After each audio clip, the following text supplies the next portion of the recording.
And we are live. Welcome everyone to another episode. I think 16. Yeah. Hello, everyone. DBSP, myself, and Grey Wolf Gamer. So hey, man, what's going on? Hey, how you doing? Good, good. Same here. I What did do you? not put any pre-advertising out. I did not even tweet anything out, so I don't think we'll get any viewers again tonight. But That's you okay. never know. I should have tweeted some things out about, and I may while we're sitting here using my phone, but we'll see. Um, I admit I'm not too good with that either. I've been lax on my tweets, but I've been so busy well, lately. apparently, I've got more movie people in my Twitter feed now than I do gaming, and I and to be honest, you know who watches all these podcasts are Sony fans. Now, I got them all blocked on Twitter, so I just got tired of hearing their crap and getting attacked when I would say anything positive for Xbox, and you know, and God forbid anything negative for PlayStation. They were vicious and they would come after me, and so they're just all blocked now. And now I don't get none of that crap, so it's kind of cool. Yeah, well, that's definitely a plus. I just Yeah. hate the toxicity behind all of it. It's just there's no reason for it. It really isn't. I mean, I'm very pragmatic. I prefer anything that plays the games I want to play, whether that's Sony, whether that's Nintendo, whether that's PC, Xbox. Heck, I'll even throw in the Stratia. Not really, Yeah. but I'll throw it in Well, anyway. my thing's always been I actually like console wars. I've never had a problem with it. It goes back to the original Pong machines in the 70s. Yeah, Okay, they were companies that were advertising and going against each other, and yet they were all selling products that were made in one or two different Chinese factories even back then, and people were just slapping their badge on them, saying whatever brand, and then it's went through the entire history of gaming. It's never changed. It's just this is the only time that there's been multiple generations now with the same companies battling it out. Before they would always be like somebody new or somebody old would drop out, and now it's been the big three for basically three generations in a row. It's crazy. yeah. Because I almost PlayStation One wonder if was you count that one mid generation as a generation, which I kind of do. yeah. So I guess it's technically four, but it's hard to. I mean, honestly, Sega dropped out with the Dreamcast when the PS2 came out, so that to me was like the first generation where it was just Sony, Nintendo, and Microsoft. Yeah, And then it's been like that way since. I mean, yeah, Google's kind of trying to pop in there, but they're doing their own thing. yeah, but at least there is some new ones in there. I mean, if you go back to some of the generations, there was five or six different consoles, and Oh yeah, most of those only lasted that one gen. They rarely got to a second generation, and even some very successful ones. The PC Engine slash TurboGrafx 16. They NEC actually had another machine that was pretty badass, but they only had like two or three games, and then they just went out of business. It was made no sense whatsoever. it's a very volatile industry. It really is. I Yeah, mean, it's any developer, any studio is one game away from being. I think we spoke about this last week. They're one game away from being bankrupt. It's pretty scary. yeah. I mean, even the indies. I mean, they're doing better because they have a smaller overhead, but even then, one or two bad games and they're gone. So it's yeah. But so yeah. So anyway, this week I know they had the Game Awards, and like you, I admit I don't pay much attention because to me it's just all I didn't even false. watch this year because I just knew that what I cared about was the the trailers for new games, and Right. anything that was going to be worth playing that was going to be all over YouTube, and I just Yep. watch it there. Not have to watch a 3 hour show to see four or five things, and out of that, that's all it really is every year is four or five things worth caring about, and yeah, I made a good choice on that this year, and I was here, and I was at home, and I was doing nothing, and yet I chose for the first time ever not to watch that gaming award show because you know what, I've just been fed up with it, and You really didn't miss anything. You really Yeah, and the didn't. fact that I'm still upset over the whole Star Wars getting shit on.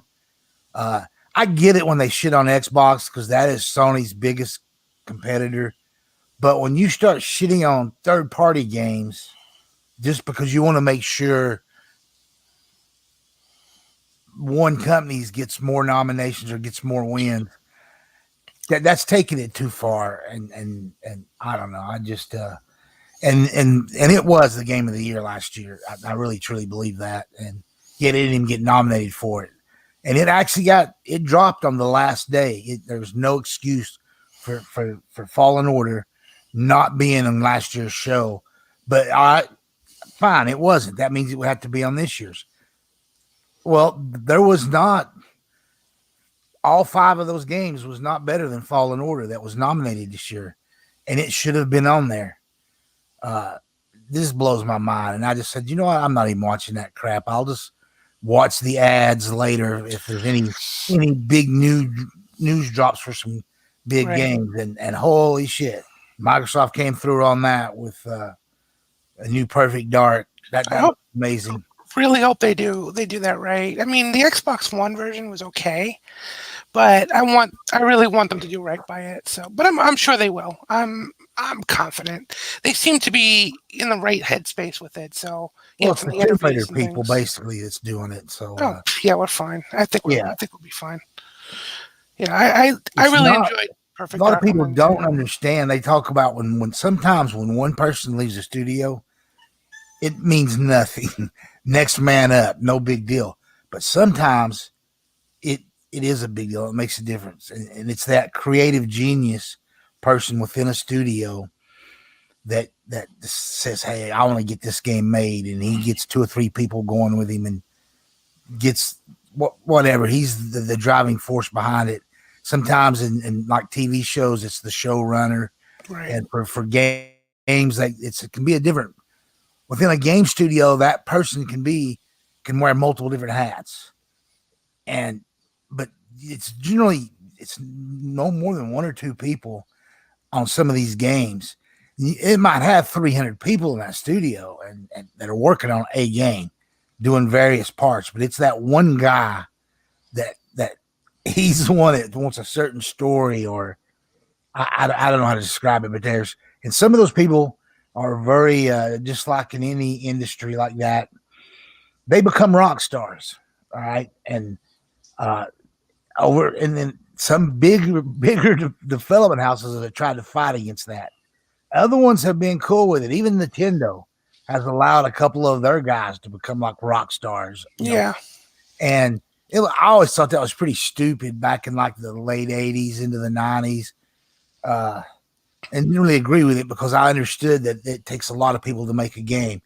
But after, I don't know, at the 30, 40 year point or something, I started realizing that, yeah, sometimes there is that one guy that gets that game done and he's the creative force behind it.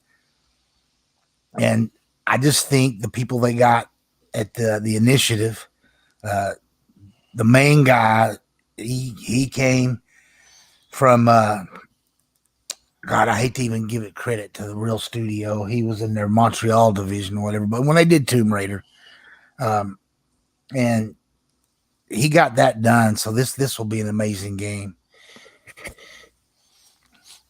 Oh yeah. I'm looking forward to it. I am. The other, well, kind of big news, I guess, if you're a Smash Brothers fan, was Sephiroth was introduced as the next character. Apparently coming later this month. I don't know if they announced the release date yet. I didn't catch that. A little bit behind on that. I'm sorry to say, Well, but but that's where me and you really different. I don't even consider Smash Brothers a real fighting game. I think it's a jokey kids game, and I've never liked it. Whoa, I I, just said that over the air. Holy cow! It's a good I, thing nobody's watching. I'd get the Nintendo people attacking me. nah, it's all good. Even a lot of Nintendo people are like, yeah, it's okay. I love it. I like it. Not so much the fighter. To me, you're right. It's not a traditional fighter per se. More of a, in my opinion, a celebration of everything, all games basically. There's a lot of fan service in that game. I mean, a shitload of it. It's just I mean, it's insane what they're doing. And the fact that they even got some Microsoft characters like Steve and Banjo Kazooie, which was yeah, they originated on Nintendo. At least Banjo Kazooie did, but it's still kind of cool. I mean, it's like anything goes now. Yeah. And Well, that's they've what been I doing like that about in it. Fortnite too now, just Yeah. Now but that's there's a a game I big don't really difference. care for. Fortnite fed the industry for 2 to 3 years. It, in all honesty, in those years, and you're not going to get a lot of Sony guys that'll admit this, but the truth was, both Sony and Microsoft would have lost money on a couple of those years that had not been for Fortnite. That's how much money they made off that game. That was not first party. So all these idiots that just scream about exclusives.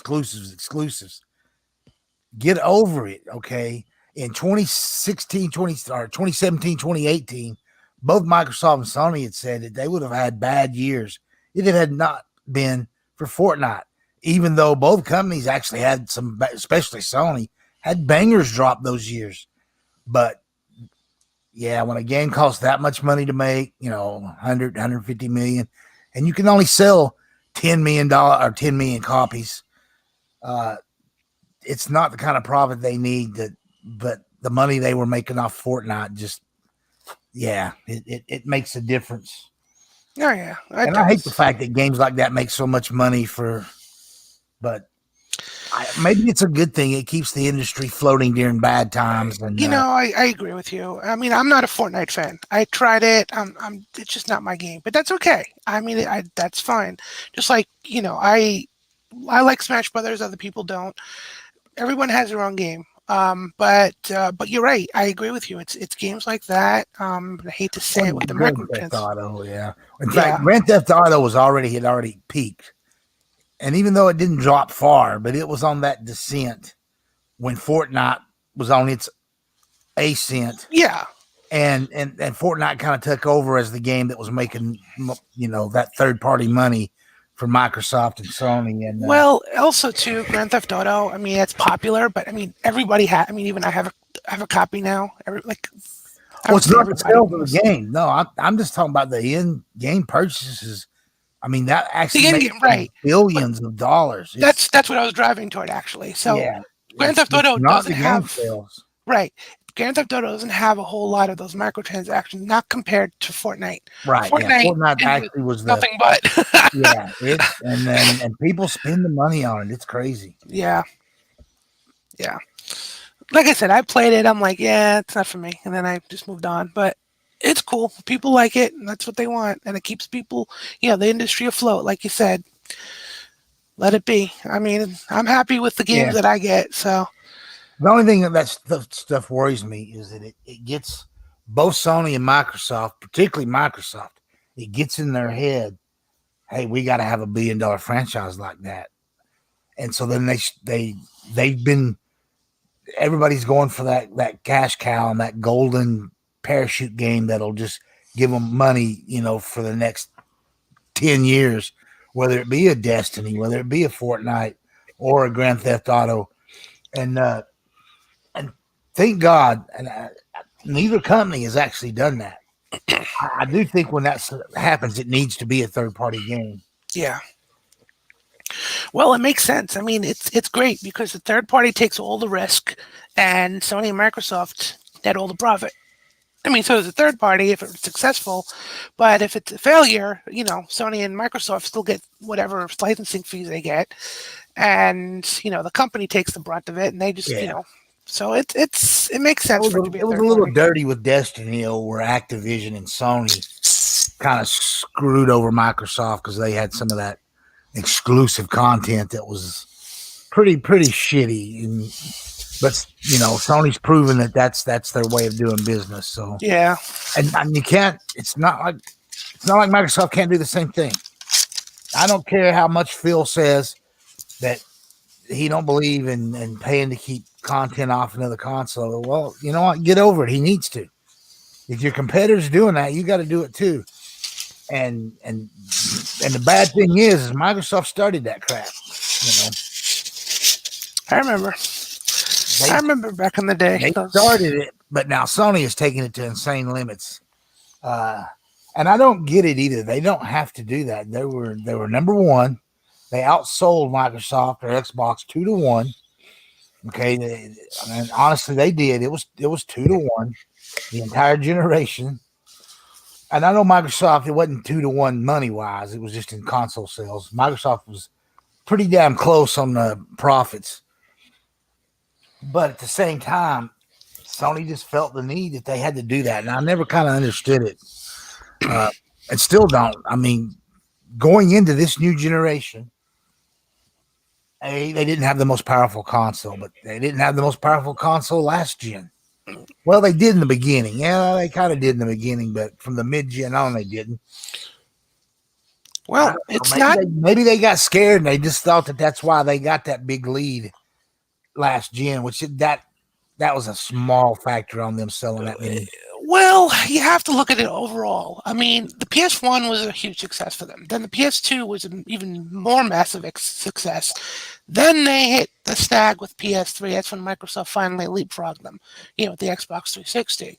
So then the PS4, they made some changes and they did really well. So I think they're still kind of buzzing with the PS3 situation. That, again, pure speculation. Plus, they are corporate. I mean, I hate to say it, but these corporations, they just want to eviscerate their competitors and have the monopoly. So I think a lot of that is driving what Sony's doing, in terms of just trying to keep ahead of the game as much as they're able. I'm not saying it's right, just that's what they're doing. Yeah, but So I don't think they needed to do that coming into the generation as being the leader. But then again, I don't know. It is a new generation. yeah, Sony has seen even themselves go. I mean, they went into that PS3 generation the biggest lead in history. No console had ever crushed the competition like the PS2 did. yep. I mean, it literally It's three still to the one sales, not 2-1, more than 3-1. They yeah. crushed everybody. Honestly, it's still the PS2 is still the best selling console of all time. Oh, Nothing yeah. tops it yet.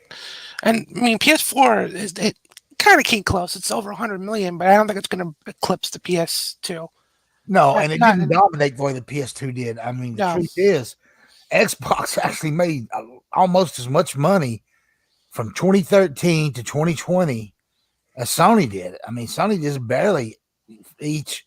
If you looked at those, and I actually did watch that closely throughout the years when they did those financial reports to their boards and things.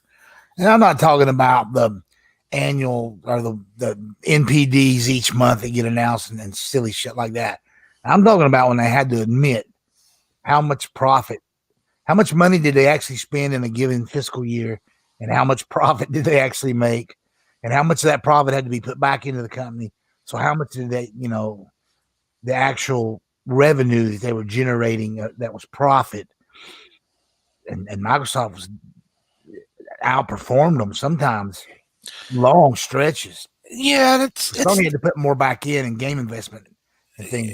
a But lot of it too was, like I said, licensing fees. Also, too, Sony as a company, not the PlayStation division, just as an overall company, is struggling. Their I'm TVs not didn't do talking about well, and Microsoft though. I'm talking about I Xbox, know. their I, division up against well, no, this is where I'm PlayStation. right, but this is where I'm driving.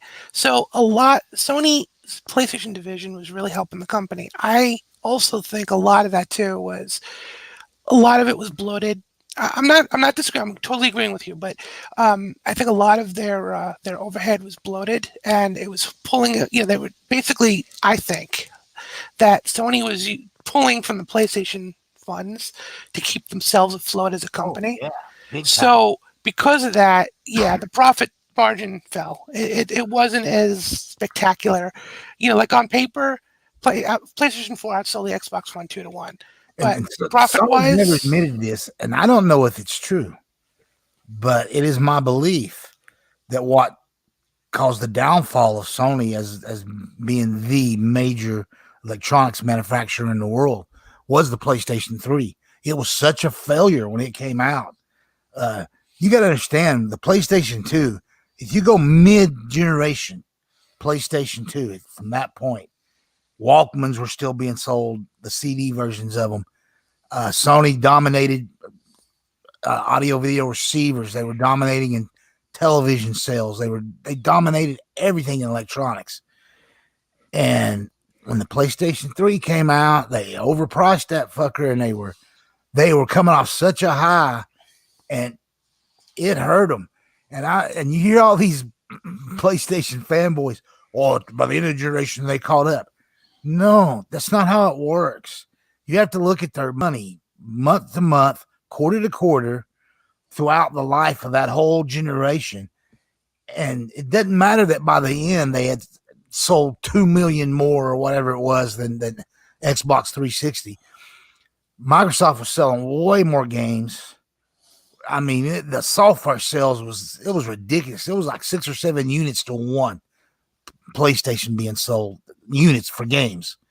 And even on third party games, Microsoft was outselling them 3 to 1 through the majority of the generation. It was complete and total domination. The only thing Sony did was they kept dropping the price of the PS3. And then when they got down to I mean, it wasn't like Microsoft had like a 30 million console lead. They barely had more than a 5 or 6 million console lead throughout the majority of the generation. It's just people were buying more games for the 360. They just was. And it's still that way to this day. If you go and look, there's just more 360 games that are out there in the market. It was total domination. And, but everything flipped when the PS4. Sony was desperate.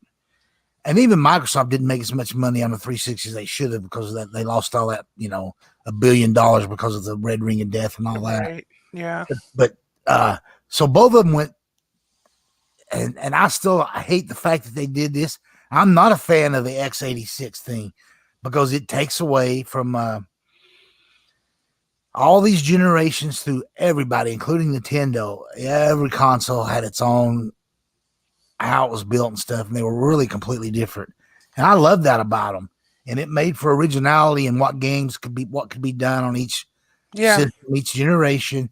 And even within the same generation, whether it was how devs were tweaking out to get the best looking Genesis games or the best looking Super Nintendo games or the PC Engine / TurboGrafx 16 games or Neo Geo. And it made the developers have to work hard, and it just, I liked that. Now with x86, this is the cold hard truth. Everything's a fucking PC game now. No matter what console you buy, doesn't matter whether you're on a PC or not. Games are built one way now for the x86 architecture. You're not going to get the kind of things like it used to be. It's some people say that's a great thing and they love it. And then there's people like me who was like, no, I liked it when one console kind of stood head and shoulders above the other ones because of how games could be developed for it, and it was just better. Right? It made games better for that. Now everything's about the same. There's just so little different.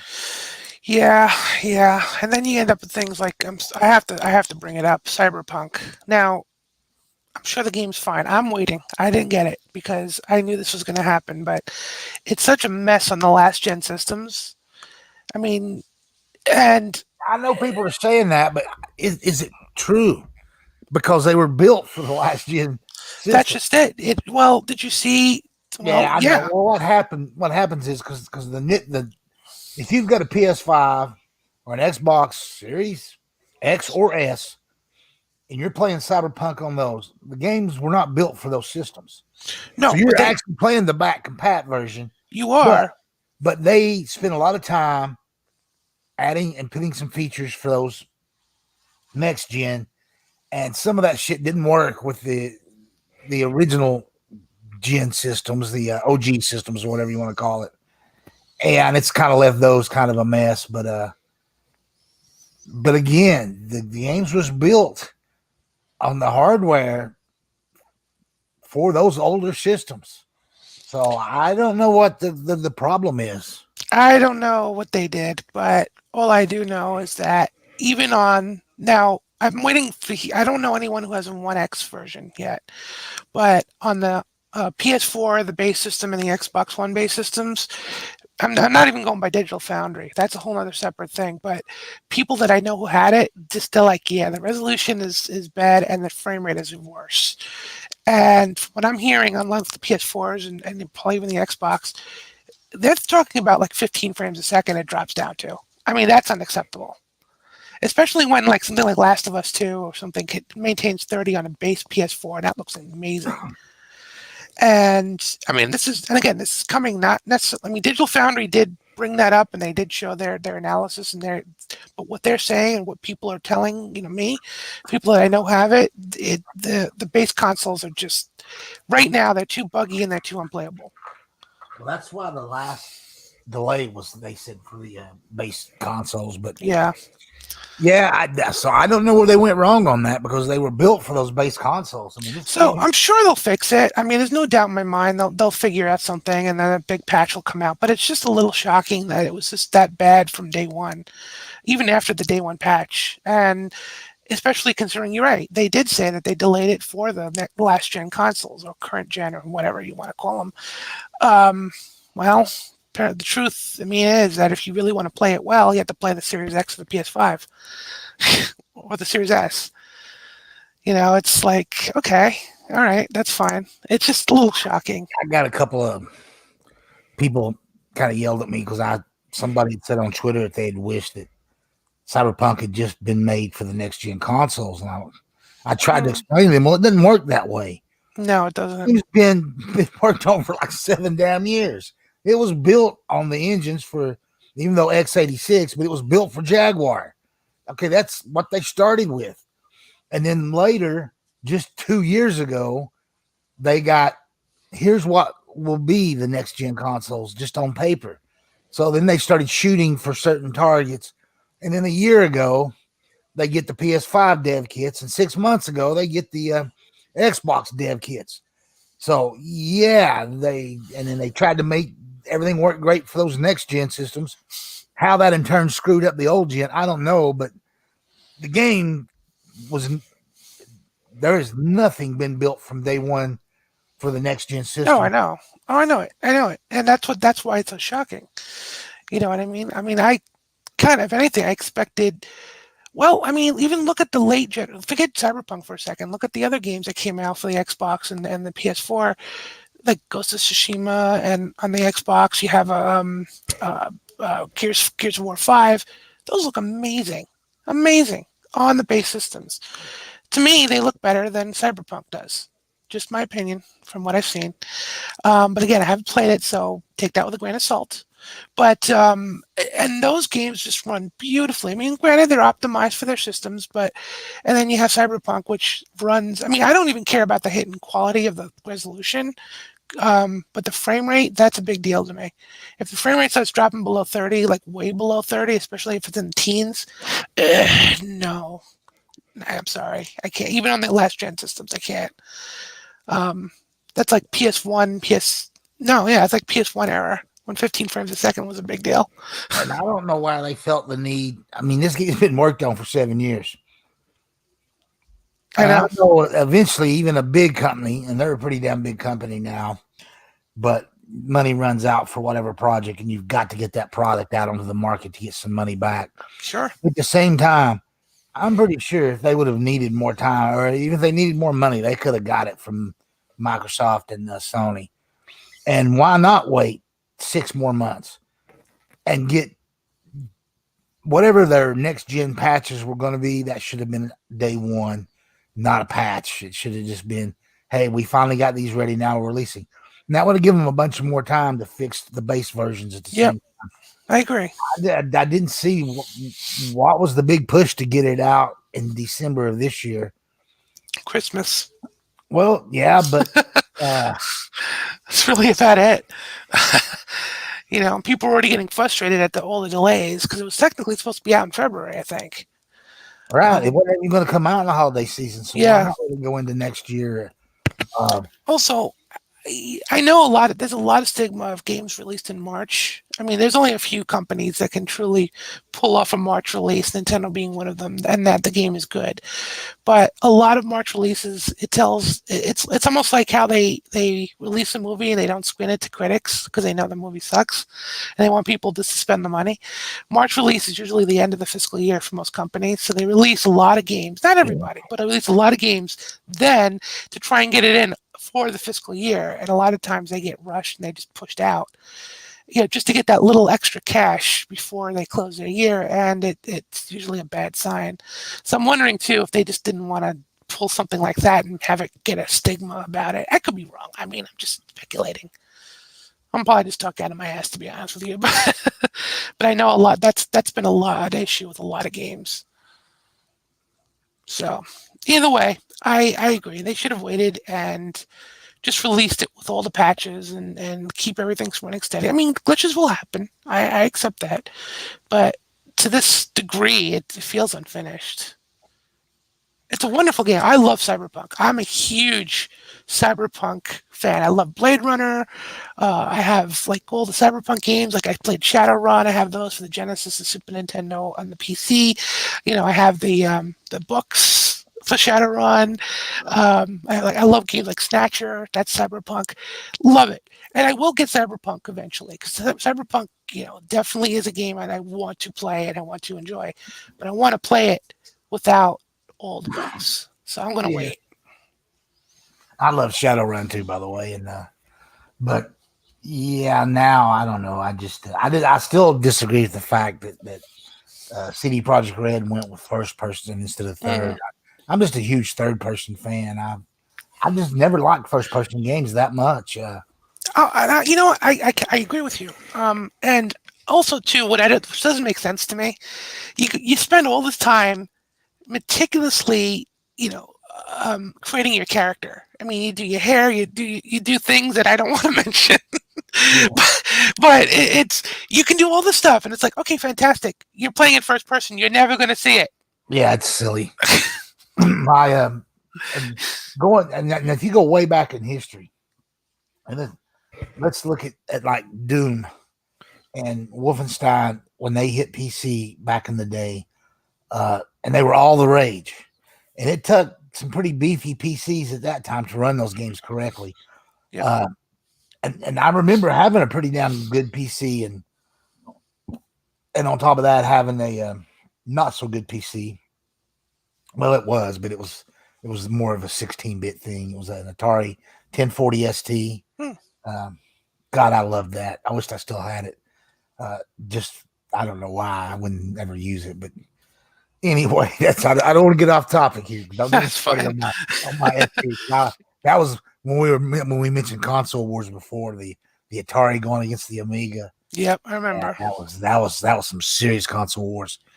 And I want to say, well, why? It meant if one of them won, that means the other one out of business. Well, they both fucking went out of business, and not too far apart either. By the way, it That's true. wasn't like one won and then the other one a year later or 2 years later. No, they both died within months. Atari did, I think, die first because the Trammels were idiots that were running Atari at the time, Oh yeah, and that was they a were running the horse. company just to destroy Commodore, not necessarily just the Amiga.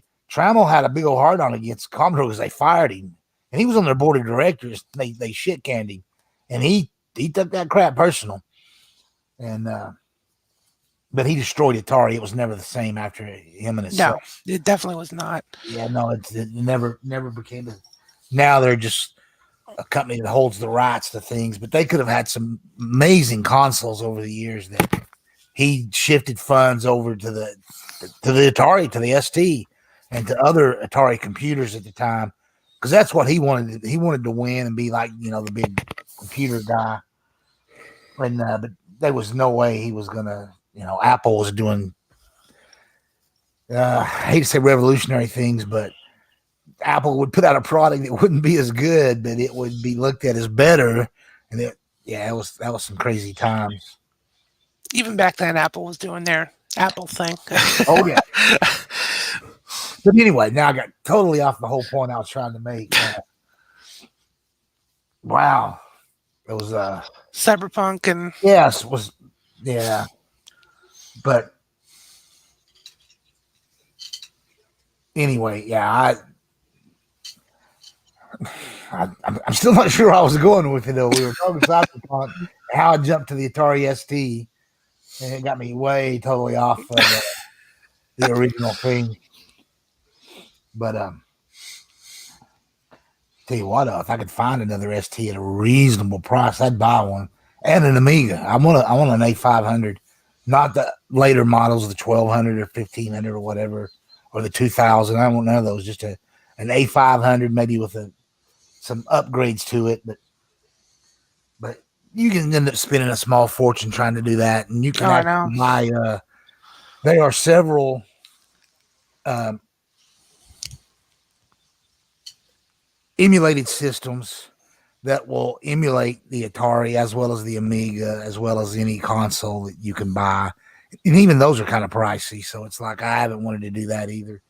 I keep hoping maybe somebody will do an Atari ST Mini or an Amiga Mini. And there was a Commodore 64 Mini, which Yeah, let's say, yeah.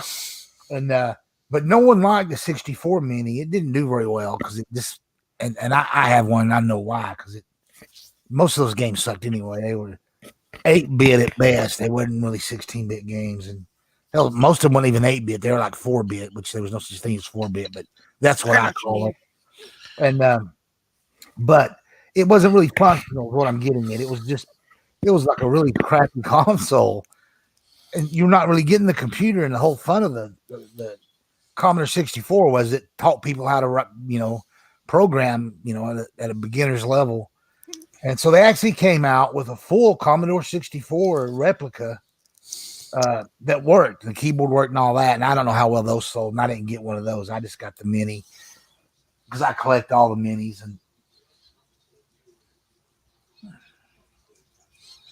But yeah, if they would do that for the Amiga and the ST, I would love that because I'm not paying some hack on eBay $2,000 for. Oh, I know. For an Amiga or an Atari, that's just crazy. Well, I'll tell you. Speaking of that, I actually speaking of minis and things, I actually got another reproduction cartridge, Peridius, for the Super Nintendo. I put it on my Twitter. I don't know if you saw it yet, but it's an amazing little game for what it was. I'd never played it. I mean, people will go like, "Yeah, we know," and I'm like, "Yeah, but I didn't." You had the Super Nintendo Mini. Yeah, I do. Okay, well, you can put that on it. You can put every single game from the library on there. Yeah, I know. I haven't done that yet. I just wanted the cartridge because I like to try it on the original hardware. I'm weird like that.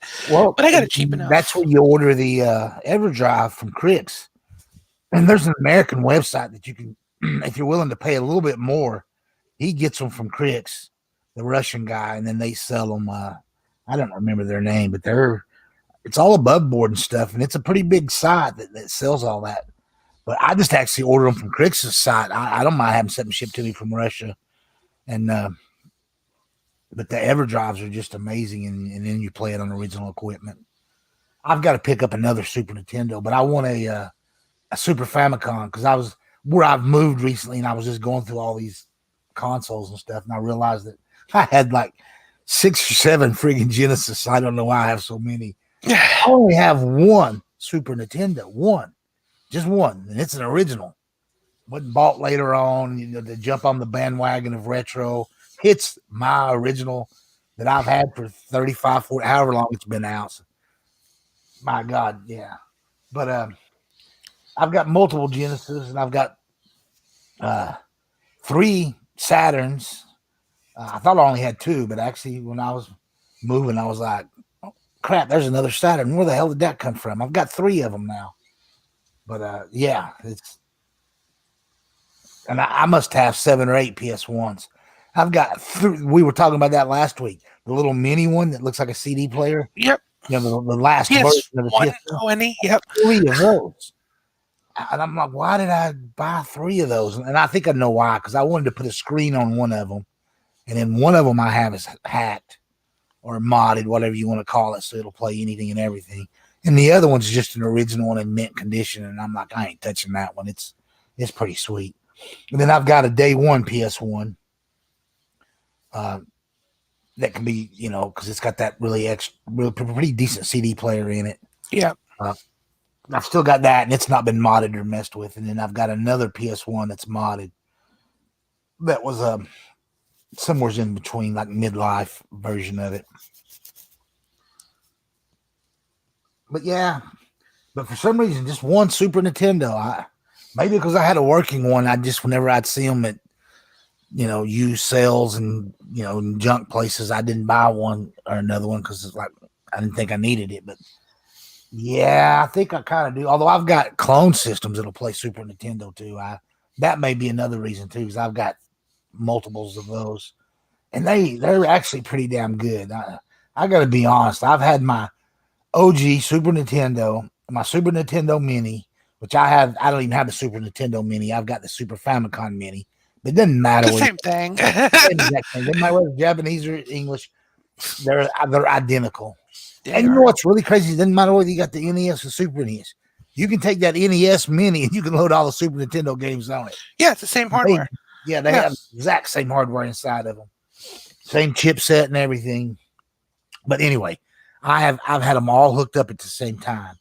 And I've had original cartridges of a game, a cartridge with an EverDrive in it, or the EverDrive cartridge with the SD card in it, and that same game loaded. And then I've had that game on the Mini loaded up and played and looked at the difference and from whether it was the clone system or the original Super Nintendo, or they all look and play about the same. There ain't much differences. I'll give this to the Minis. They do a real good job of scaling out over HDMI, and they look pretty good, even getting upscaled to a 4K television. And it's not the upscaler inside the Mini, by the way. I don't know what that puts it out. I think it's 720p. Yeah, it's 720p. But the TV itself upscales it to 4K, and these modern TVs do a great job of that. They do. They really do. Yeah, original HD TVs sucked at doing that. And that you can think the manufacturers, people like Sony, and it wasn't just Sony, it was all of them. They actually got together prior to HD becoming a thing, and they all intentionally said, this is what we have to do. And that's what they did, was they put shitty upscalers in them because they didn't want somebody hanging on to that precious $1,000 or $1,200 tube that they had bought 6 months earlier. They're like, no, we're not. We're gonna, and we don't want people putting their VCS tape and watching it on these new high def televisions. We want to force everybody into this digital age and high def age, and so they put crappy upscalers in those televisions on purpose.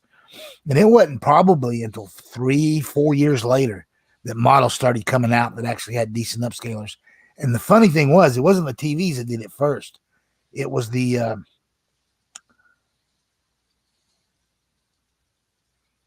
DVD players, not Blu-ray, just DVD. They started putting decent upscalers in those, so they would output and it would just look better. And then, so the TV didn't have to do the upscaling, so it didn't matter if your TV had a crappy upscaler. You were already getting a decent picture sent to the television. But then eventually they started putting better ones in the TVs, and by the end of the generation, there was some pretty damn amazing HD TVs out there that. But with the 4Ks, yeah, they put just amazing ones in it. And even regular HD TVs, like I said, most of the ones that are still out that people own had pretty decent upscalers in them. It was just those early models that had the crappy ones in them. It's definitely good that I'm glad that they that they're doing that now, because I'm all like you, and like a lot of people, I'm about the legacy stuff, and I'm totally cool with the HDMI outputs and the conversions. Yeah, I've never had a single complaint about hooking those minis up to my 4K TV and playing the games. That looks fine. But what don't look fine though is when you try to hook up any of those original consoles. And I've got multiple different HDMI solutions for various consoles. And I'm just telling you, they don't look right on modern televisions, whether it's just a 1080p set or 4K. Oh yeah, no, you're right because And I they went. know there's a couple now that supposedly have fixed that, and they give you the same output as the minis do. And those minis only output at 720p, but it's a rock solid 720p, and then they let the television upscale it. And like I said before, these TVs upscale really good. So those minis, man, they look fine. I mean, yeah. Well, you're talking about basically what is a digital RBG signal, designed for CRTs versus a chipset that's designed for the LCDs, like in the minis. Yeah. It's basically filtering it through that whatever that converter is. So that's why the minis look so good because they're designed for the new TVs. The old Most systems, of the minis, not all of them. I've got a couple of Neo Geo minis. Yeah, they don't do such a good job. that's well, by and large. I'm talking about the mainstream, like the Yeah. Nintendo and the Well, those Sega. those Neo Geo minis have their own screen. They're shaped like a Yeah, console, yeah, I have one. Yeah, and they're meant to be. Even though it's kind of stupid playing on that little tiny screen, and it does have the video output, HDMI, but they did the really piss poor job with it. yeah. I like playing on the screen just for the novelty. It's just kind of fun, even though it's not ideal, but it's fun, and that's okay. I have the ACA stuff on the consoles anyway, so I'm happy with those. But anyway, Yeah, now getting I've off the got tra- I'm getting I've off got the track. Neo Geo one that looks like a controller. You telling me? Yep, yep. Yeah, and that one looks fine. I got no problem with how those games look. But now I've got the little mini version that looks like a console. I've got a couple of those. I got a special edition one that's called, I can't even say it, HAOHMARU edition. I can't pronounce it either. I'm sure somebody will Or I don't know. But I've got another one. phonetically put it on the comments, but I got another one that's 40th anniversary one that's, yeah, it's just, it is what it is. And they made like 5 or 6 different of those ones that look like little mini, Neo Geo consoles. Weird stuff. But yeah, I love those minis. Like I said, I've got them all. And I've even got one called Retrocade, and it's the second edition of yes, that, and it's badass because it's all arcade games. But holy crap, they look and play great on modern televisions. And I bought that thing to put into a arcade 1-up machine that I bought, but it's a little complicated to put that inside of the arcade 1-up. It's easier just to use a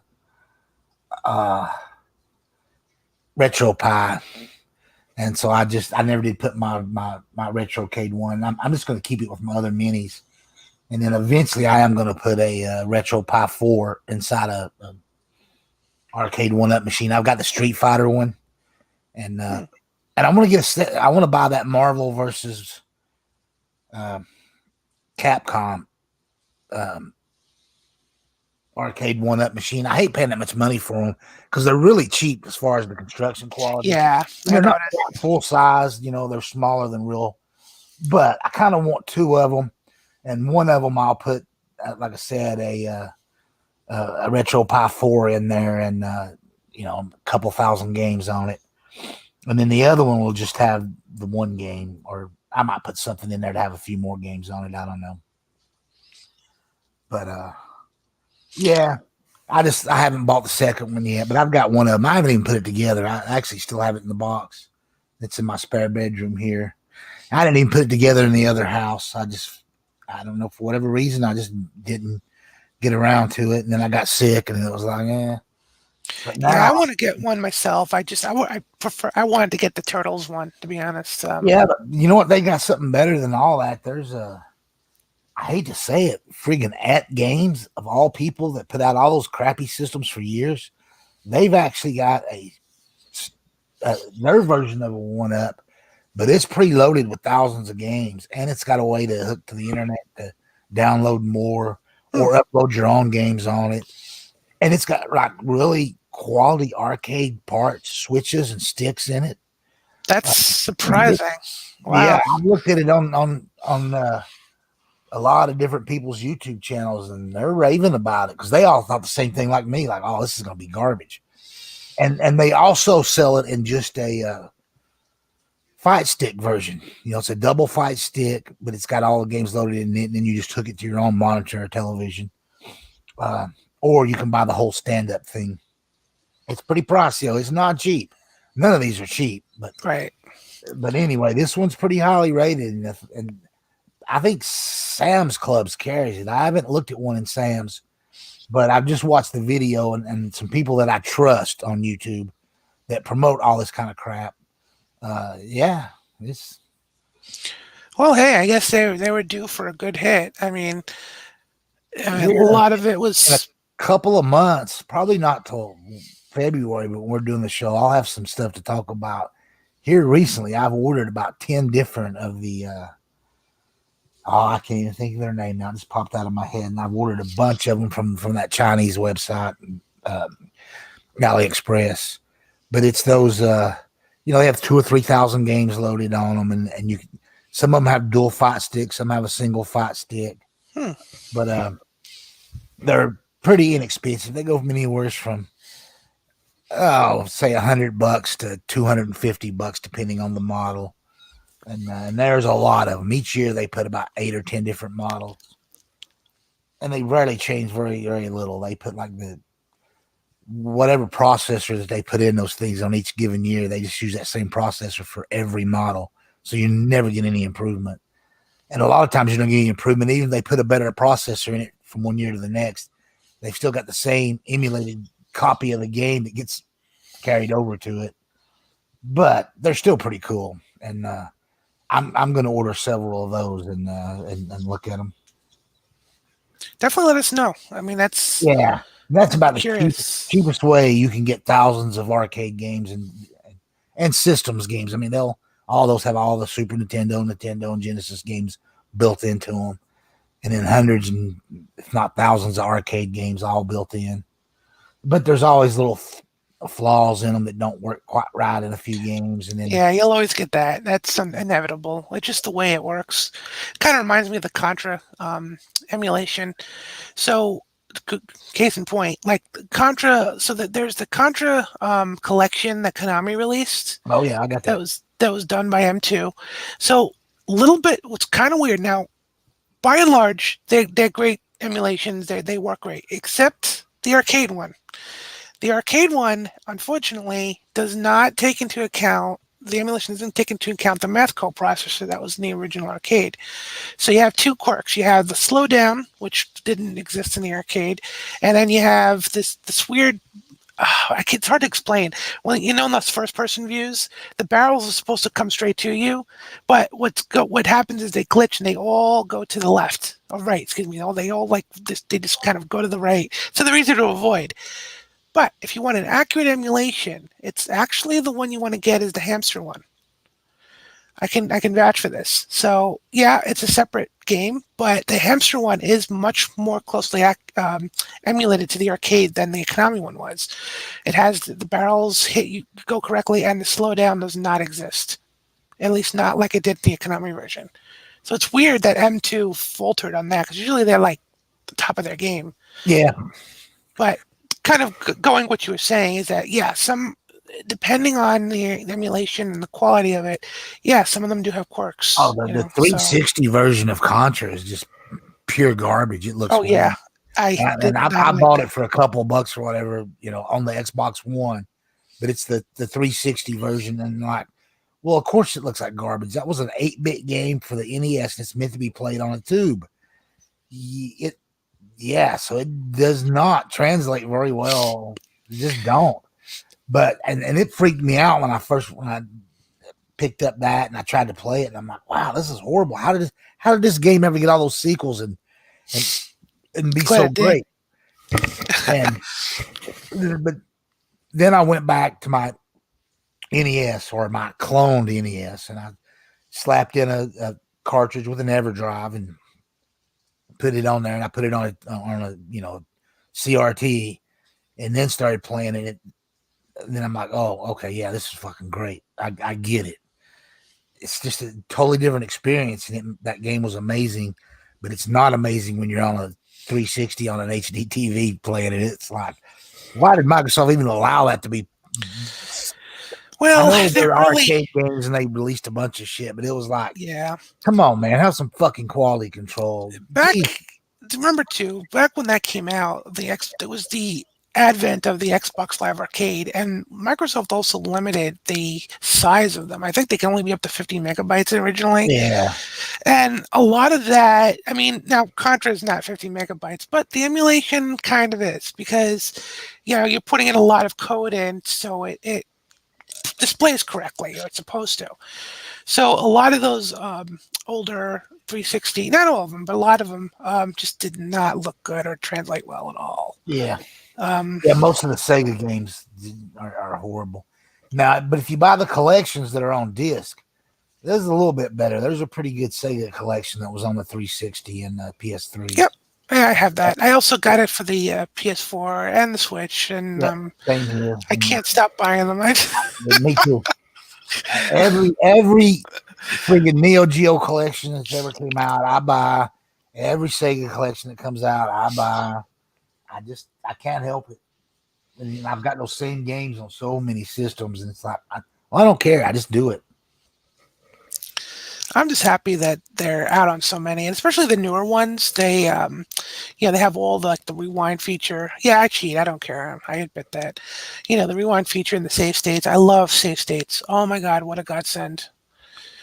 Even on the minis, it's just so Yeah, much better than just trying to. I mean, some people swear by just sitting down and playing it the classic way, no saves, nothing. Fine, nothing wrong with that. Not me. I don't have time. Just let me play the game. Let me enjoy it. I'm just thrilled that I actually beat Castlevania for on my own without a cheat for the first time ever. Like that's like such an accomplishment for me. It took me like 20 something years to do. yeah. Well, back in the day, it took me a long time, but I did beat it back in the day. But just one, and just the one for the Super Nintendo. I never did beat the one on the Genesis or yeah, or on any other system for that matter. Just the Super Nintendo one. And once I'd beaten it, I was like, you know what, I've beaten it. I'm not playing other versions, or I'll mess with them, but I won't ever worry about trying to beat them. And Yeah, they're pretty much the same. The one I do recommend if you haven't played through it is Symphony of the Night. Um, and Rondo of Blood too. That those two they complement each other. Symphony of the Night is a direct sequel to Rondo of Blood. Um, those are worth playing through the end. I mean, it's just a decent story. It's got some fun stuff. It's tons of secrets. I mean, way more than the originals. I recommend them highly. yeah, just talking about playing these old games made me. I tried to play. I don't know if you've ever heard of Sky Force. Uh, I feel like I have. What was that for? I don't know what all system it came on. I've got it for the Xbox One and the One X, One S, whatever. But there was a reloaded version that came out, and then there was also an anniversary version. Hmm. I bought them both, but only one of them works now on my Series X, and it's kind of got me pissed off. I left Microsoft a nasty note today because I went to play the one that's called Reloaded, and it doesn't work. It doesn't load, and it acts like I don't own the game, even though I own it. It's in my list of games. But now I do have the other one. In fact, I just double checked. One still doesn't work, and the other one does. But yeah, weird stuff. Sky Force. I'll have Yeah, to look that up. yeah. The anniversary edition. It's just not really a bullet hell, but a side scrolling, shooter type deal. Yeah, I'm all about that. Yeah, Yes, I me love too. You'll love those. Skyforce because that's it. It is 100% that. And, Nice. yeah, it. I'm surprised. I'm gonna put that on my phone right now because I'm not. I don't want to miss out on that one. Yeah, Skyforce. it's nice. In fact, if you like Sinmora EX, Oh yes. it's just like that. And well, it's Awesome. actually better than that. I think Skyforce is. And either the Reloaded or the Anniversary Edition. Like I said, my Reloaded doesn't work, but I left Microsoft a note. Hopefully they'll. I know I paid for it. It's not a game with gold game, or it wasn't a Game Pass game that I downloaded. It'd be marked as that, but it's. Is it a one? Is it Xbox One game or is it X360 game? I think these were for the Xbox One. They like the anniversary and the Reloaded both were like updated or upgraded. I think they were originally 360 games, but both of these versions are for the Xbox One. Okay. There's no reason why it shouldn't work. I don't know. Yeah. It doesn't. But the anniversary one does, so I'm not complaining too much. Other than, like I said, I sent Microsoft a note. I'm not going to get on Twitter and cry and throw a fit because the game's not working. They'll take care of it in their own time. Oh yeah, this does look great. I'm looking at it now. Yeah, it's good. It's good. Holy cow! They actually came out a Switch version.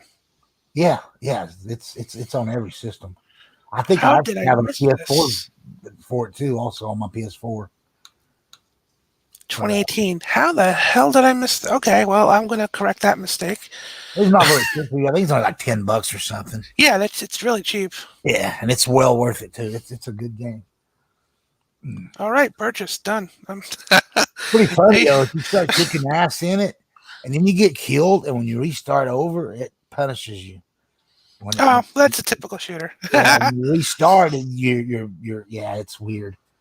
You have to, but if you completely come out of it and start a brand new game, then you're okay. But if you're on the one game and you've died and then you restart, it punishes you.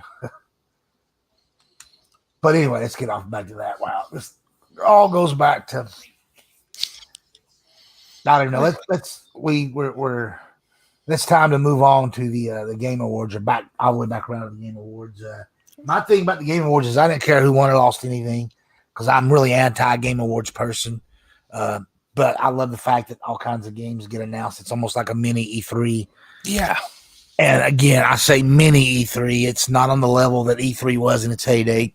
And hopefully, I hate to say it, E3 might have to take a look at the Game Awards and say, hey, we got to do something like that now as far as these shows. But since each individual company was put out their own shows during E3, I don't know how that'll work out for them. But I will admit that I didn't watch it live, but I went back and watched different portions of it, stuff I wanted to see. And it was pretty slick looking this year. Each year he's managed to make that thing better. I just don't agree with what games get nominated and in some cases on what actually win. And then I get really upset about it. And it's kind of stupid. I shouldn't care. But I mean, I'm a little pissed that Star Wars did not even get nominated and Red Dead Redemption, which is far and away the game of the year, did not win game of the year. At least it was nominated and stuff. But that was some garbage. But, it's all a popularity game. I mean, whoever pays the most money, that's how I look at it. I mean, it's like the Emmys. I don't really pay attention to that either. Yeah, the Emmys and the Oscars and all that junk. Yeah, Grammys. There was for a lot of years, winning a Grammy meant nothing because most mainstream rock albums throughout the 70s and 80s, they didn't get nominated for Grammys. The Beatles got some during their heyday, but bands like the Rolling Stones very rarely got nominated for Grammys on some of their better albums throughout the years, and lesser bands that were still putting out great music, but only certain ones ever got those Grammy nominations, and the Grammys kind of, snubbed their nose at rock for a long time. But yeah, so all those award shows are pretty much garbage. But man, let's get to the Perfect Dark. That to me was the show. Yeah, that really was. Microsoft for the second year in a row without having anything nominated important. I mean, they had lots of games that got little nominations for this or that, but none of the big nominations. But it didn't matter. They still dominated the show, with a couple of announcements, particularly the Perfect Dark. Joana Dark just looked amazing. I'm pretty pumped about it because the early information about it that's been leaked was totally wrong, of course, which usually are, saying that it was not going to have Joana Dark in it and it was just going to be set in that universe, and which sounded stupid at the time, but that's what that's what it leaked about it. Well, I'm glad it's not the case. Yeah, exactly. So, And like you said, it's done by a solid team, so I'm sure dang, it's in good hands. And hopefully they'll shut up about it now. And that gave the fanboys, they got an announcement, so now they'll stop crying for a while. Yeah. Stop saying Microsoft has no games. Let's Microsoft let's let's don't give you a roadmap to their future. And let's be realistic here. They'll stop them for all of 10 seconds, and then they'll start up again. oh yeah, they'll start crying. Why is there no gameplay? Why is there no gameplay yet for that? You can't satisfy anybody anymore. It's I'm, Yeah, I'm there's just some glad. big name YouTubers, and they're really popular, and it's hard to complain against them. It's dudes I even like some of them. I'm even on a show with some folks, and they scream about, "Oh, I've got to see gameplay for it." And I always, and I've had to have regular non over the air conversations with some of these folks. Why? Why do you fucking need gameplay? Who are you? They don't fucking owe you nothing. You haven't bought the game yet. They don't have to show you anything. And when they do show gameplay, the opposite console or the other box comes out and attacks it and talks about how horrible it is and say there's downgrades. And I'm happy with the trailers, but I know some people, they scream about having to have gameplay. And if there's not gameplay, there's some kind of conspiracy going on. There's something wrong. And I don't know. Those trailers are all about sizzle for any company, not just Yeah. Microsoft. That's all. That's to get you excited for it. I mean, heck, I'm still waiting for oh God, what was it? What was that game? Oh my God, Beyond Good and Evil 2. What happened to that? Where? Yeah. What happened? That looked cool. Where is it? Is it still in development? Nothing. What's the one that's so big right now? It changed its name. The Ubisoft game that just dropped. I know what you mean. I can't think of it either. But it had a different name before, and then but they changed its name right before release. Oh, you're talking about the Immortal Phoenix Rising? Yeah, that had a totally different name, and I can't think of the original name. I know, yeah, but I know what you mean. But things like that happen. The game changes, it becomes something, or it morphs into something different, or it just gets shit canned, and I don't know. I don't. That's why I don't hear nothing until I can actually buy the game. When it's on my screen that I can just download it digitally, or I can walk into a store and buy it. I'm weird like that. I don't need to hear all this crap. I know the type of games I like, and once the game's out, then that's when I expect to see a ton of it, and then that's when I can make up my mind. And a lot of times I just wait, and then I'll buy it when I can get it cheap. I just bought Resident Evil 3 just the other day for $19.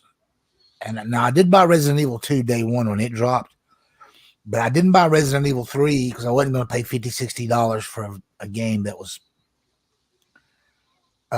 meant to be a 0.5. It wasn't really a full game, even back in the day. And I understood, even at that time, Capcom was under a lot of pressure to get another game out.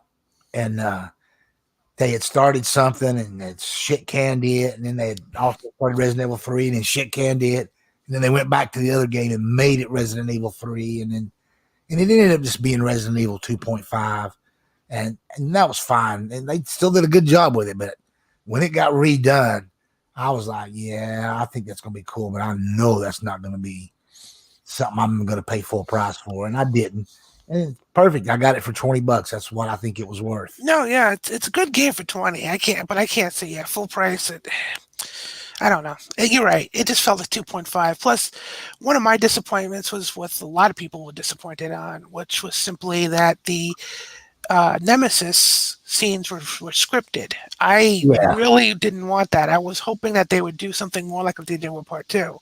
Because honestly, that whole Mr. X sequence was just creepy. That made the game for me.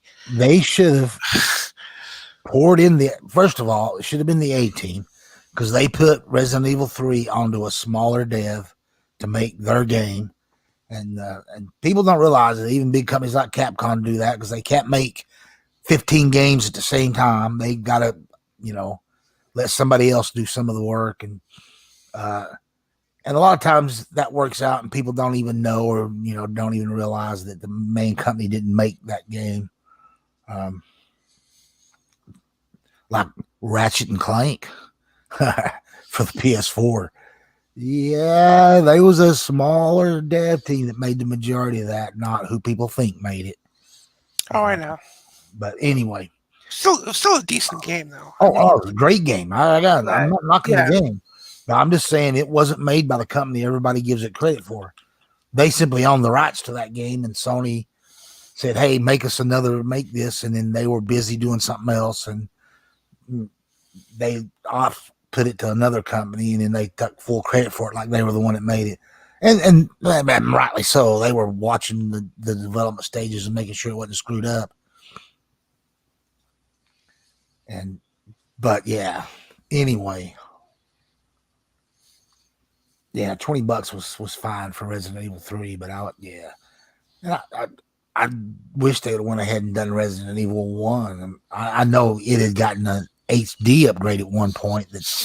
Yeah, but it would be cool to see it in that Resident Yeah, Evil because 2. the HD version still had tank controls, and it was pretty garbage. Yeah. So they should use that new engine. And yeah, I don't know why they started with 2, even though maybe because 1 I had an HD upgrade and nobody bought that because it was garbage. Well, I think too that part 2 was more popular. Yeah. So they went with what they knew would make money, which they were right. I mean, the remake was amazing. I mean, I like part 2, but the remake just blew it out of the water. I just thought that was like the perfect way to play the game. It's just the way it was meant to be played in my eyes. Third person. Yeah. But now I won't defend them on going first person in the modern new games of Resident Evil, because by the time they had done 5, and then more importantly 6, and 6, I don't know what the sales numbers, but there was something there that it didn't make as much money as it was supposed to. Yeah. I mean, they finally got banked, but like 3 years after the fact. It was. Yeah. Well, what happened was, after the first 3 were the tank controls, and it was a totally different kind of horror game. Starting with 4, and it was carried through 4, 5, and 6. It was like another trilogy. And then, granted, during that time there was 10 other versions, and every time they released one for different systems, sometimes they put a little different identifiers and things for Resident Evil games. But the main line, whatever, was 4, 5, and 6 was action horror, and 1, 2, and 3 was straight up puzzle horror, and then 7, 8, and 9 are going to be, I don't know what you call it. We'll just call it first person horror. But they just went a different way to make the game, keep the games fresh and stuff. I did like 7 a lot. I thought 7 was great. I mean, even though you can see they kind of did it for the VR stuff, at the same time, it was sufficiently creepy. It was. It wasn't a bad game. I just don't like first person. I just thought they should. I like first person to a degree. I like Doom. I like BioShock. Those are my first person games. Beyond that, I'm not a fan of Call of Duty. I'm not a fan of most first person shooters.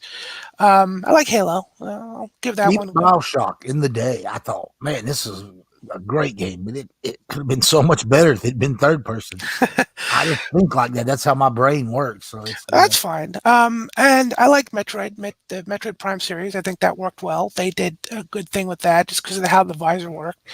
And it worked for Resident Evil 7. But yeah, by and large, I mean, these are the exceptions in my eyes. For the most part, I prefer the third person myself. The over the shoulder third person, Tomb Raider type. It's just, you get to see the character, just get to, I don't know. To me, it's just more impressive. And even with Prime, I was not happy with that being first person. Though they did a great job with it and all that, but it was kind of gimmicky with the fucking Wii. By the time they got to the Wii versions and stuff, I wasn't sold on it until I actually played it, and then I was sold on it. I mean, it played fine. It was an excellent first-person game, but I just thought you're far enough along in how games are made and stuff. They could have done an amazing third-person version of it, but they tried. Other M. We won't talk about that. I actually okay. No, no. To be fair, I liked Other M. I'm one of the few people who enjoyed it.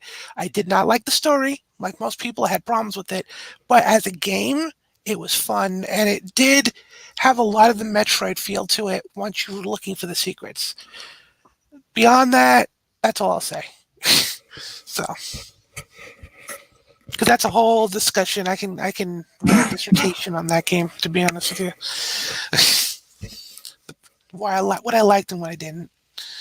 So, but Yeah. I'm just curious what Prime 4 will be. If it's going to be first person, third person mix. Well, I mean, I that's think for 2D. definitely it's first person again. They're going with them. It's Prime. It's not just Metroid. Yeah. What's cool. I mean, I'm wondering now if you're going to see it on the Switch, the Pro or something. I bet you that's exactly what they're making it for. I mean, Yeah. they went on a hiring spree and they're like hiring like every first person and, like people from Gears of War, people from, yeah, like Halo, I just all like the sorts of fact that crazy the stuff. original people they had making Prime didn't do a very good job. And after a year, a full year of development, Nintendo fired them, turned the game over to the somebody else, the original people, right, that Yep. had made it, and started from scratch. That's ballsy, and it was smart. And it's like, and there's not this big controversy or whatever. It's like with Halo, and I still think Halo didn't need to be delayed all the way till next year. I think that's more about that whole releasing it with the anniversary, because unless they're lying about the game basically being finished, it They doesn't take pushed it a all the way back to year and September. 3 months. It doesn't take 15 months to polish a game. For Christ's sake, Yeah. they Yeah. so either they're lying and there was some broken stuff in it that needed to be fixed. I don't know. My speculation, it was near finished. People saw it, people complained about the graphics, and they probably, I'm guessing, probably took it to heart, and I bet you the graphics are much improved, or they have a lot of extra Oh stuff in it. yeah, they put a whole list on what all they're doing and how much better it's going to be. Yeah. But So none of that would have taken a year and 3 months. I'm just I don't telling know. you that's not the way games work. Um, I don't know. You're right. Something went wrong, or something's this. There's more to this story. yeah, But I think they're doing more to it than they're even admitting you that know they. what though? I'm okay with that kind of a delay. If it's Yeah, really good, hell, wait till 2022 if you have to. I'm okay with that. I just make sure it's good. That's all I ask. So that's just me. I mean, I know people want it now, but trust me, it'll be worth it. yeah, and this isn't like 3 years ago when Microsoft was desperate for games. Right. They got plenty that's out, and there's plenty coming, and they're fine. Yeah, it did kind of hurt them not having that on the release of their new console, because that was their ace in the hole, is having Halo debut with the console. But we talked about it last week. He's like, how in the hell was Microsoft or Sony, neither company, able to put out a complete game that was ready for release at the start of this generation? And Ubisoft has three, not one, not two, but three fucking games for these new consoles, or for consoles, period. And Microsoft and Sony, neither one. And I don't count the Miles Morales. No, that's Well, not they good. were smart what they did, but they had DLC, and they said, well, let's make it bigger and better, and then we'll release it as a game. Good on you. That was smart. It was a great move to have something at launch, but that's not the same as having a full up Spider-Man 2 ready for launch. Yeah, Right. not. And the other game that Sony had, whatever, was a hack and slash. Great game, but again, it's just a remake, nothing original. Not You saying talking it about wasn't great, but still wasn't like, Demon Souls? Yeah. yeah. And they probably spent what? This is a guess, 30 million having that remade. Wasn't no $100 million game, that's for sure. No, No no. matter how great it looked and how great it played, it was still a remake. So they had a base game built on an engine, and they just reran that code on a new engine, and then put in new textures, new assets, and all that, and then fixed some of the fighting mechanics that needed to be updated to more modern. But So I'm sure they spent probably 30 million. I don't know, but I know it wasn't no full up 100 million like a brand new IP No. or a sequel to a beloved IP. Why wasn't that Bloodborne 2 or in a full big why it didn't make sense because all these were going to be cross-gen games anyway. So it's not like they couldn't have had shit ready. Both companies, that is embarrassing as far as I'm concerned. Microsoft only had one, and it was going to be Halo, and then it turned out it wasn't ready. So then they ended up, we got 30 games at launch, and it was like, well, yeah, not really, but yeah, you got 30 games, but you still don't have that heavy hitter or anything even close to that. And I didn't mind, but they should have, I don't know.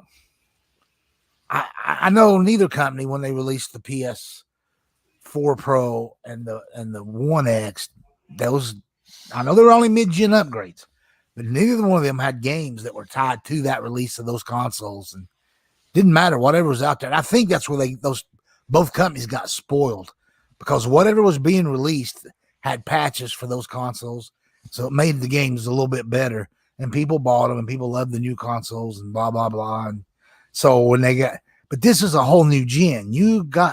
They should have done better, but I get a little toasty about stuff like that. I'm like, no, you've known this is coming. 3 years ago, 4 years ago, they should have either paid some money to somebody, hey, make this game, and not have them build it on the current gen specs. They should have said, you make a game that won't even run on these current consoles. Here's what we think we're going to have in 3 years, and you're building this game, and here's $150 million or $200 million, or you go to one of your own studios and you say, hey, you guys are all getting paid anyway, so you're going to make a game for this next gen console that'll only be on that next gen console. Everything else will be cross gen, but you're going to be our game that we're going to sell this system on. But that's that's what we were talking about earlier that I lost bearing on and ended up on talking about Atari 1040 ST. Was these games are built for cross-gen. They just are. They're built on the old systems and this whole x86 thing. And yeah, it's just the way stuff's done. And both companies wanted that. They wanted to get away from everything's a start over and I get it. You've sold 105 million and 55 million or whatever it is, or 110 million and 60 million, whatever. And you've got that user base, so you can't just ignore that kind of user base. But this isn't new. They know how to do this. Sony did it from the PS1 to the PS2, and they did it from the PS2 to the 3, and then even worse from the 3 to the 4 because it was the PS3 had such a fucked up system that they couldn't even emulate, the way that system was made. And they could have, but it would have jacked up the price of the console, and they knew Microsoft would have capitalized on that big time. But they really could have put a PS3 basically inside the PS4, but they wasn't going to spend an extra penny on doing shit like that. Yeah. And rightly so. I'm not knocking them for that. That would have been a stupid move. They would have it would have cost them a lot of money, and that would have been a $600 console at minimum. They were already selling PS3s for like $150 at the end of its life cycle. So it wouldn't have been that hard to get that last gen PS3, not emulated, but basically a PS3, another slimmed down, even slimmer version that would have been jammed into the corner of the PS4. But I wish they'd have done that. That would have been awesome. But I understood why they didn't. And I knew Microsoft was never going to do that because they had already went emulation crazy when the 360 was emulating, OG Xbox games. And I never liked that. And I still don't know that I like it because, if you got the game, the disc plays, but not really. It's not playing the game off the disc like it was originally designed to be ran off a disc. Still has to be downloaded. And in most cases, I'll be honest, because I went all digital with Xbox. Even some OG games I own, I went ahead and just bought another copy of it, so I've got it digitally. That way, I don't have to go get that game and put it in. That's so sad. But yeah, I was like, now I've got, I don't know, of the 30 they released, I think I owned maybe 6 of them that actually own the physical disc. And after a couple of times putting the disc in and playing it, I was like, oh, that is awesome. But no, fuck that. I went ahead and out of the 6, only 2 of them I think I went and bought. I'm like, I'm gonna play this a bit more. So I bought the one Sega one, the one where you're flying on the dragons. Oh, Panzer Dragoon. Yeah, I bought Yeah. that one because I'm like, I'm not carrying that disc. And but Oh, that's fine. Yeah, I mean, it was originally a digital game anyway. But no, this newer generation, since everything loads to the hard drives anyway, I mean, the disc is just an unlock key at this point. oh, that's all it is. So, and in some cases, particularly on the Microsoft side, it helps thwart piracy because there's missing shit on the disc that it has to download for it to play right. right. And if you're trying to play some kind of hacked version, it's never going to work, or it'll alert them that you've got a hacked Xbox. So, Yeah, I you don't know kind what of the don't want numbers to. on how many games it'll play. I just know that there are a lot of Xbox games that will not play unless it's correctly installed onto your hard drive. From the disc. Yeah, it's weird. You can't just someday that game's not going to work. I kind of hate that, but I really believe that's going to happen. I think Sony's a little bit better about it. I think there's some third-party games like that won't play on the PS4 eventually, but I think all the Sony ones they're usually they fit on the disc and then there's nothing extra is what I'm getting at. Yeah, that's why I Other like. than patches, there's patches that'll end up being a problem sometime. Depends on the game, but that's one thing I like about like limited run and all of them. I mean, it's not 100%, but a lot of times like they don't release the game or the indies until after all the patches are released, so you get everything on the disc, which is awesome. They're more about preservation than anything. But then you get a lot of, unfortunately, you get a lot of games that, like you said, they release on disc, they're only half a game, or they're the full game, and then they update it later on. Like, for example, Animal what's Crossing. the deal with them not wanting to put Microsoft games? Is it Microsoft not letting them? Honestly, I don't know. Some they do, but not a lot. I mean, they put everything that comes to the Switch. If it's digital, they'll put it on a disc on limited run, and they do the same thing for the PS4. But for the Xbox, they've only had a few games. I know.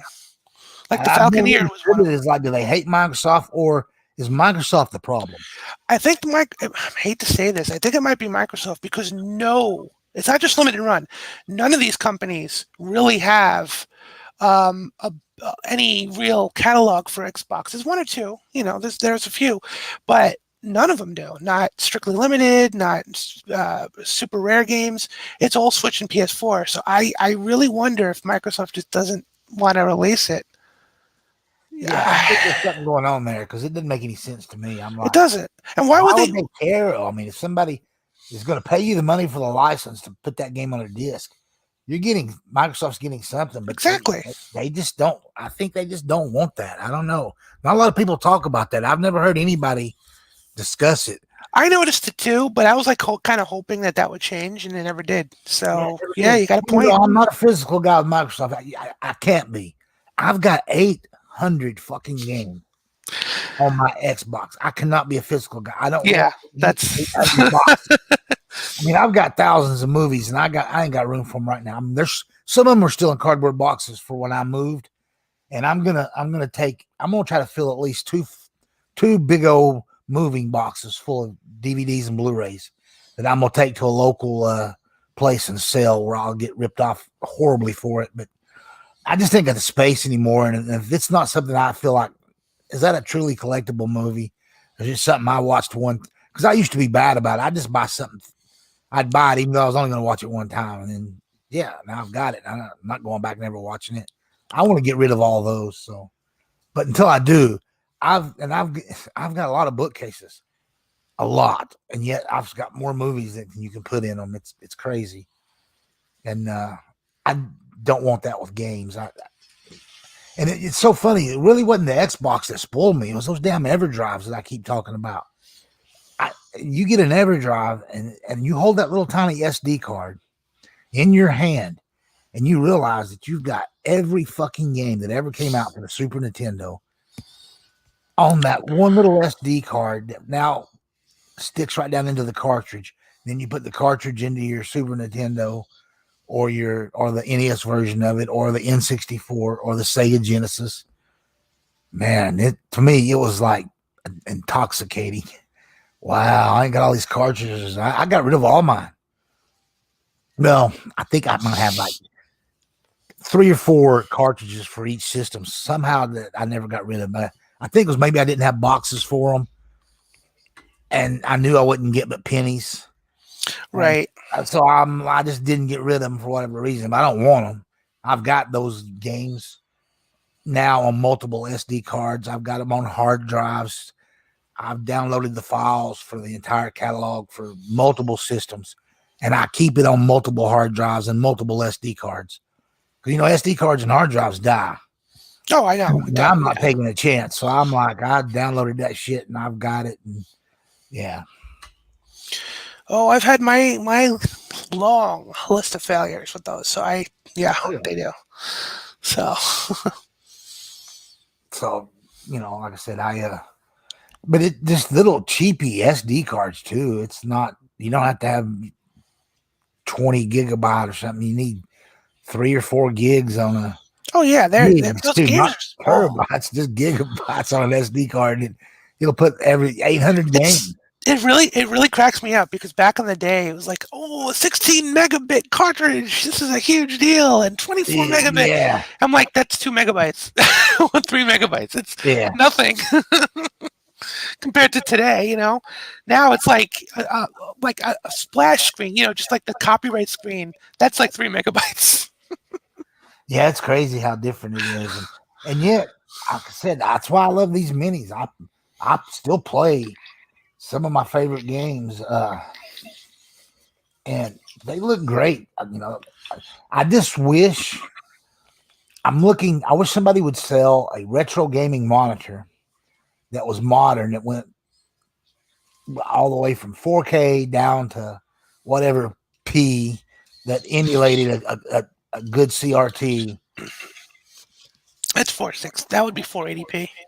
Or, I'm sorry, if you really want to get technical, it was like 240p. It was like the original 240 by 320. But a gaming monitor that was meant for retro consoles and things. But I don't know that it would work because of the way TV pictures are done on modern. To be honest, I think the minis have it right with the 720p. I think that was fine. At least for the current technology. In the future it may change, but we'll see what happens. Waiting for those 10K televisions. I still want some of those that uses the FP things. There's a Genesis and a Super Nintendo one that I want, but you buy both of those, that's like $300. As well as there's some I don't have, but let's put it that way. And I know there's one that plays like all systems. And even I was talking about it earlier. You have to buy like a block for it or a brick, or I don't know what they call it, but you can get one that'll emulate like an Atari 1040 or a Commodore Amiga. But it's like 50 or 60 different systems it emulates, but you got to buy something for each one of those. And that crap gets pricey. And since I can play all those games so many different ways, I've kind of compelled myself from trying to buy every system that's ever been out there. And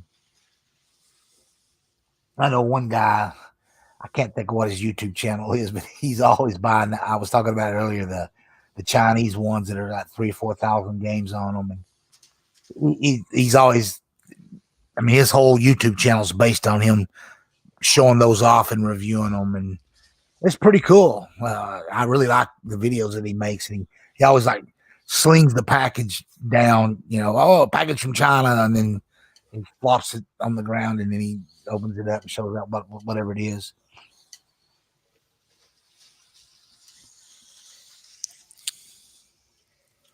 Oh yeah, definitely, Yeah, definitely cool. I love some of that stuff, and I don't want to be just retro. Like I said, I've got the One X. I'm gonna have a PS5 whenever they finally hit store shelves, and I can go get it.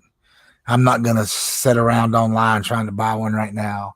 But the second that I can just basically walk into my local Target or Walmart or GameStop, I don't care which one, and they're in store, I'll grab one, slap my $500 down, and buy one because I want the physical one. I want the disc drive with the PlayStation. I don't, yeah, because I'm gonna stick with buying discs for that. Yeah, my like I said, knock on wood, mine's still going strong. Yeah, I think you'll be fine. I think they've done a second update, one of those stealth updates where Yeah, they and didn't actually ever list what all they fixed, but I think it actually did something that's I'm not seeing the crazy amount of machines fucking up like we were even a week and a half ago. So that last stealth update they did, and it was unannounced, yeah, and apparently it wasn't very big, so most people don't even realize they got it. If you had yours connected to the internet and hooked up, it just did it. it just does it by itself. Yeah, I have Yeah. mine on standby mode. I keep it on sleep mode, so I just let it do its own Oh updates. yeah. And Just makes it easier too. This way, when I start up, I can just start up. I don't have to wait for the update. yeah. They're better with that. The PS4 was wow. No, I don't even want to talk about the PS4. It took hours to get those updates. Oh God, that's just. Yeah, it was I'm horrible. glad they've I improved would that, go but weeks in between playing my PS4, and holy crap, I'd turn it on, and 15 update games had to available. be Yeah, updated, and a system update, and it would turn out the system update was nothing, but yet it took forever. Whatever Sony did on that, and how they sold 100 and plus million of those fucking things blows my mind because that was not a very good console. I mean, honestly, even compared to the VCR OG Xbox One, did some things way better than the PS4 ever did. Like downloading how long it took to download games and other shit. Now, granted, it gave you 1080p games right off the bat, and Microsoft's didn't. That was the big thing on that, how it was better. But that was Microsoft's fault. They went shitty on the RAM, and I'll give Sony full credit for the PS4. They doubled the RAM from the PS3. RAM is always king when it comes to these consoles. That's my other big complaint about the PS5. oh, they And more than doubled it. It was 512 megabytes in the PS3 and it's 8 gigs on the PS4. yeah, So it's like 4 times. No, more than 4 times. 8 times, I think. My brain is not functioning right now. I think it was 8 times more, but still, this was the first generation of starting with this PS5 and Xbox where they didn't double the RAM. It's kind of sad. they doubled it. It's 16 gigs now from 8 from the prior generation. The Xbox One X that was 12. So, but so no, technically the Xbox didn't double it. They only went to 16. Yeah, But they have parity now. Although the Xbox One S only has 10, yeah. which is weird. But I mean, I guess they don't need it because they're not really doing the high resolution so much. They're just sticking with the lower. So it's just kind of crazy that the high resolution necessitates an extra 6 gigs. I don't know. Something doesn't feel right there, but what do I know? I mean, 1440p to 4K. But you're talking about 2K to 4K. Yeah, it's a lot of memory, but I don't know.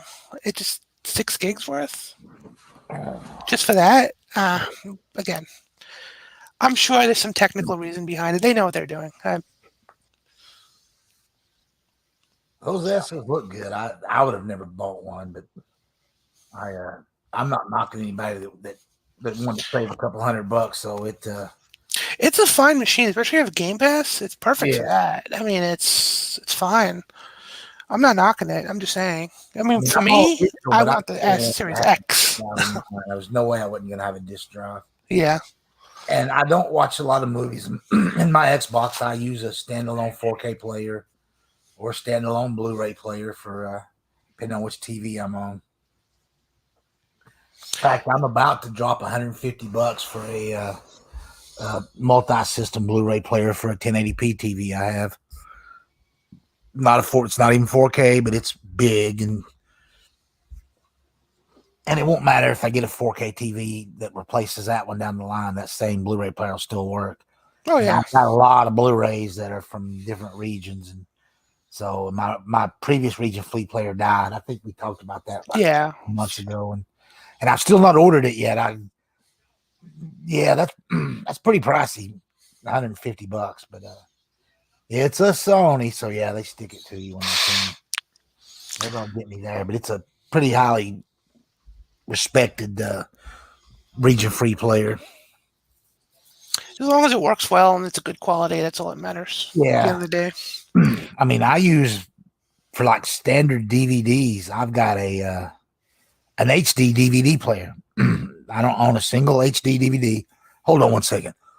Sorry about that.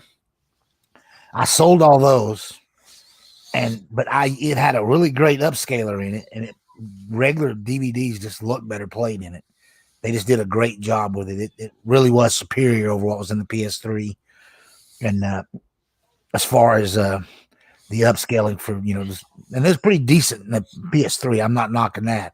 I'm just saying the HD DVD player, when you play regular DVDs in it, Well, yeah, because they the look HD, better. yeah, HD DVD was basically the evolution of a DVD.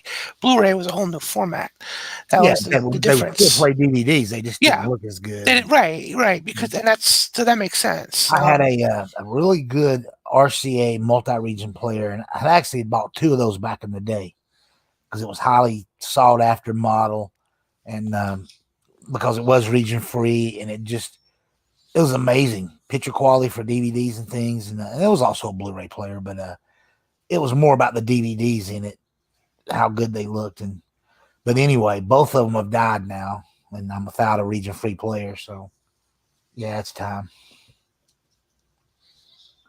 And I don't have a whole lot of region coded discs that won't play. It's not like I got hundreds or something. I just got a handful, but I like having a region fleet player because you never know. Oh yeah, some stuff you can't get in the US, in America or wherever, and you want to just watch it, in its original format.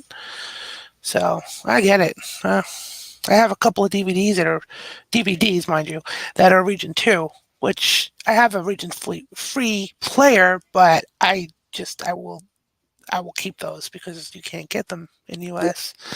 Heck, they're out of print. You can't get them, period. Some old stuff, so. Yeah, I've been binge watching various things on Netflix and Disney, and the latest episode of Mandalorian was amazing again. But there's only one more episode this season. But thankfully, the Marvel shows start in December, or at the end of December. So they're all coming. So I think it's going to be one continuous flow on Disney from here on out. They should always be some big time show. Yeah, they're setting it up But nicely. I'm about to go back and watch the second Batman animated series, not the original Batman the animated series, but the one that was just called The Batman. That's a good one. Have It you seen is. it? Oh, okay. Yeah, I've seen it. Okay, It's been so long since I'd watched, and some of the seasons I didn't even watch. I haven't seen all of them. I know yeah. they didn't make as many episodes per season as they did during the. But the thing is, it's the same people. Oh, I know. Yeah, It's exact same people. They just one show ended, and they like a year later they said, "Well, let's do another Batman show, and we'll just."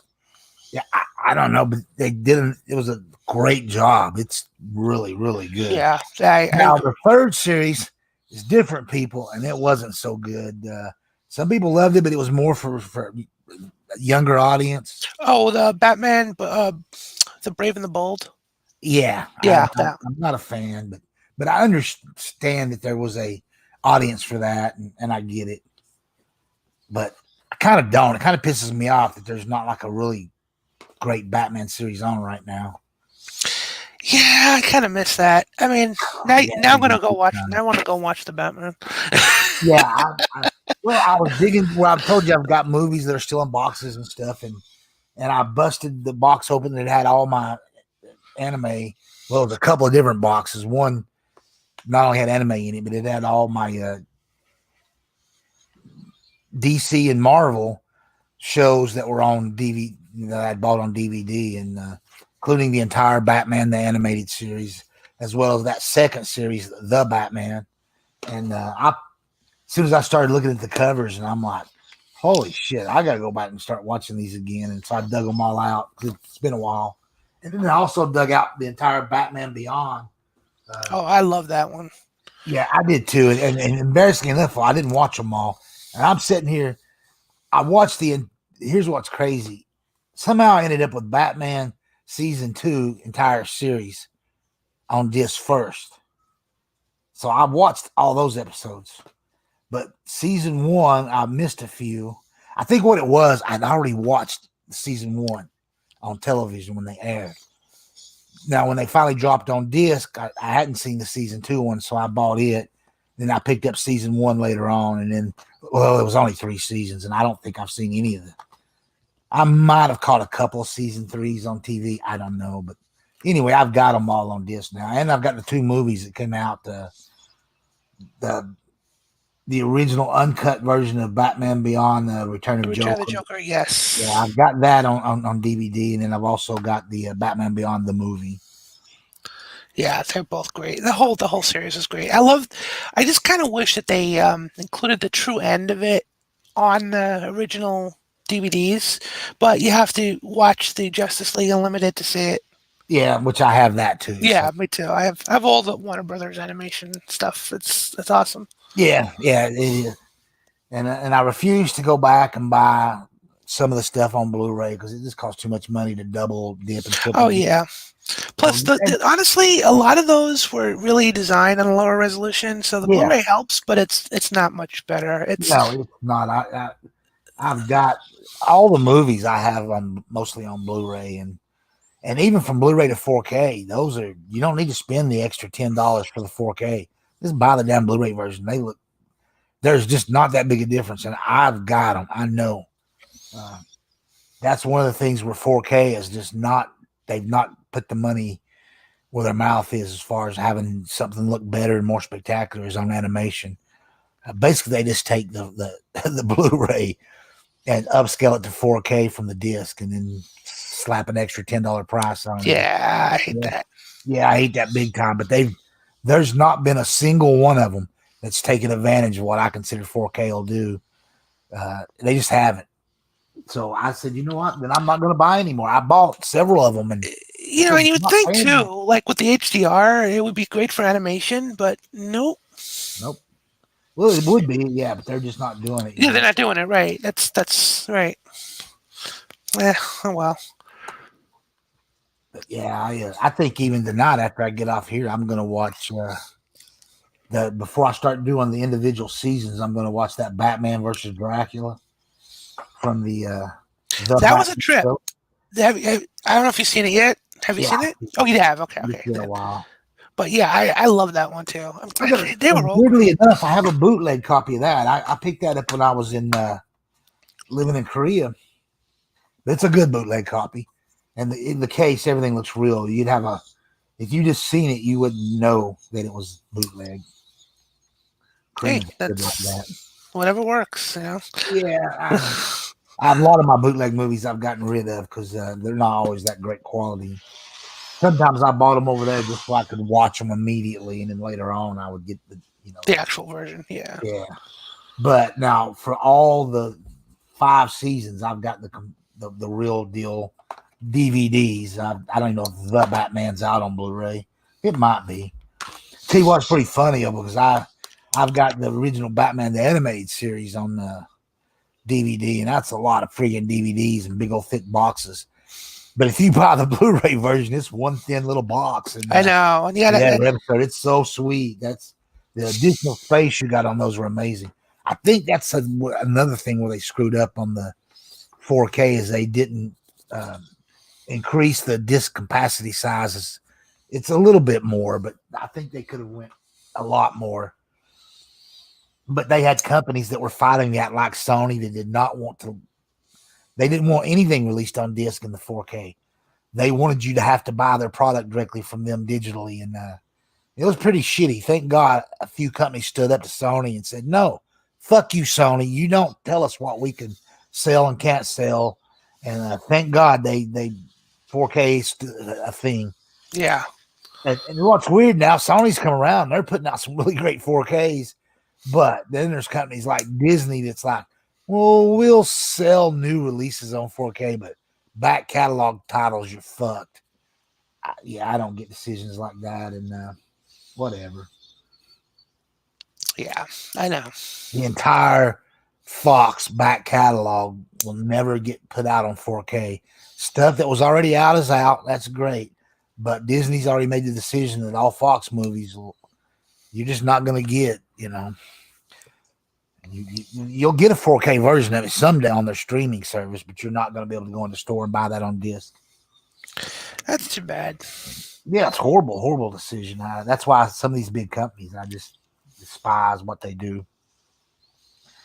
And it's not like they could be making money selling a disc. They don't look 5 years down the road.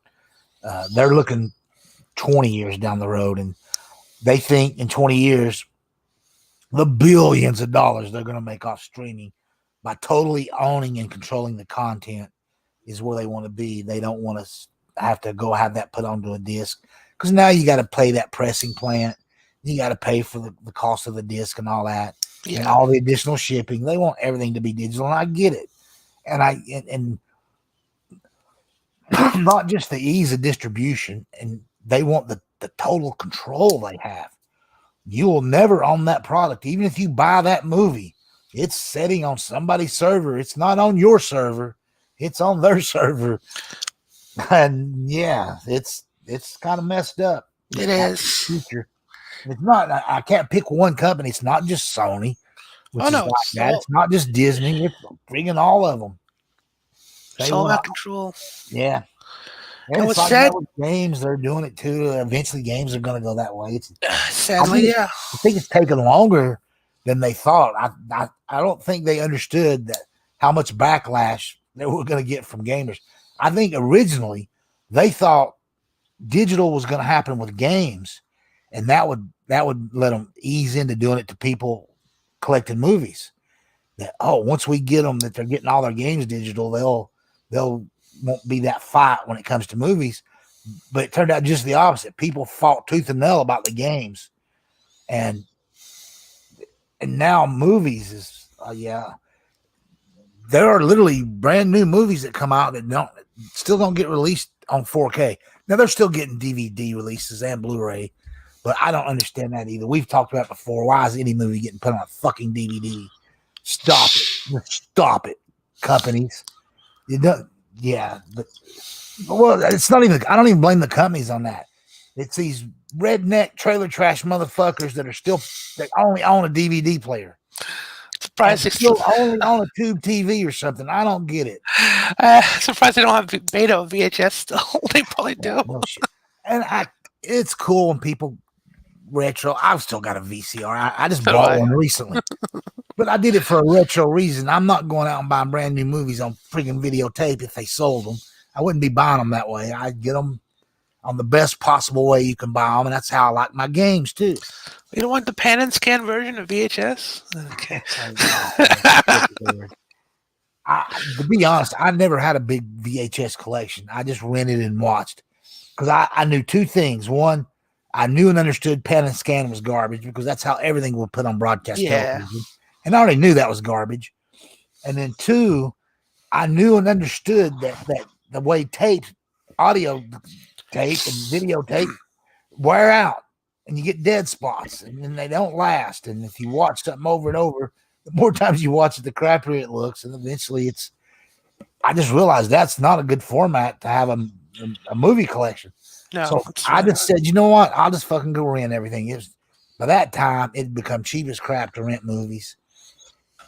But when DVD came, that's when I started investing.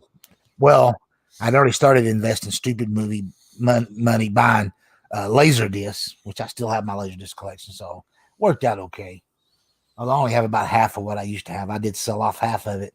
Just when I found out about DVD, I realized, oh fuck, that's gonna kill my laser disc collection, and it did. But to be honest, I didn't even I didn't fathom how quickly it would kill Laserdisc. I thought it would take years. And then eventually Laserdisc would quietly go away, but they'd still be available. You know, 10 years later, you'd still be able to go buy a movie on a Laserdisc. A new No, movie. it was almost instant. It Yeah, was. fuck. Manufacturer said, fuck that. I guess because I didn't understand the manufacturing process and how hard it was to make a laser disc. Because basically they had to glue two separate discs together, and that's why you get glue rot on discs. Yeah. I don't care how good you take care of them. You can put one in years later, and all of a sudden you see that speckling, and that's glue rot, man. Mhm. Ain't nothing you can do about it. That disc is toast. It can't be repaired. It's over. But they still look better than that VHS tape from the Oh yeah. Oh, definitely. Yeah, some of my CDs are starting to. Not all of them, thankfully, thank God. But some CDs, if they're not pressed right, they have the same similar issue. yeah Um, I had a Sega CD game that had, well, like the disc, they call it disc rot, disc little rot. speckles, little holes. I'm Yeah. like, oh, the hell with this. And sure enough, it gets to that point and it just freezes. It's done. It's like, Yeah, if you okay, get what happens is you get any air in there whatsoever, that glue starts it's rots, yeah. and that's it. Nothing you can do about it. But if it was pressed really good, I mean, I've got laser discs that I've watched 400 or 500 times. I mean, movies like Alien, the first Alien, Oh, yeah, and classic. Blade Runner. That I'm not joking when I say 400 or 500 times. I had a laser disc player when I was 18, 19, 20. Okay, and dudes used to come over to my house every night and get stoned and watch Alien and Blade Runner because I had both of those on laser disc. That's a And good combo, man. It really yeah, is. those two movies and uh, holy shit, and those both of them still look perfect to this day. Yeah, No, they do. no laser rod or disc rod or whatever you want to call it. I always called it laser rod because I had a laser disc player. But yeah, I've had some CDs and video games get that shit too. But laser was more prone to it because it's so much more surface area and it's harder to get that perfect seal when they come out of the factory. Right.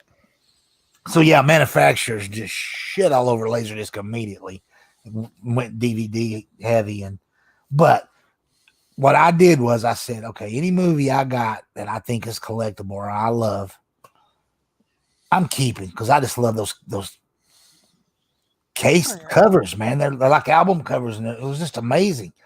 And then if the movie wasn't worth anything, and maybe I'd paid $10 or 15 or 20, and now it's only worth 10 cents or something or $1, I don't know.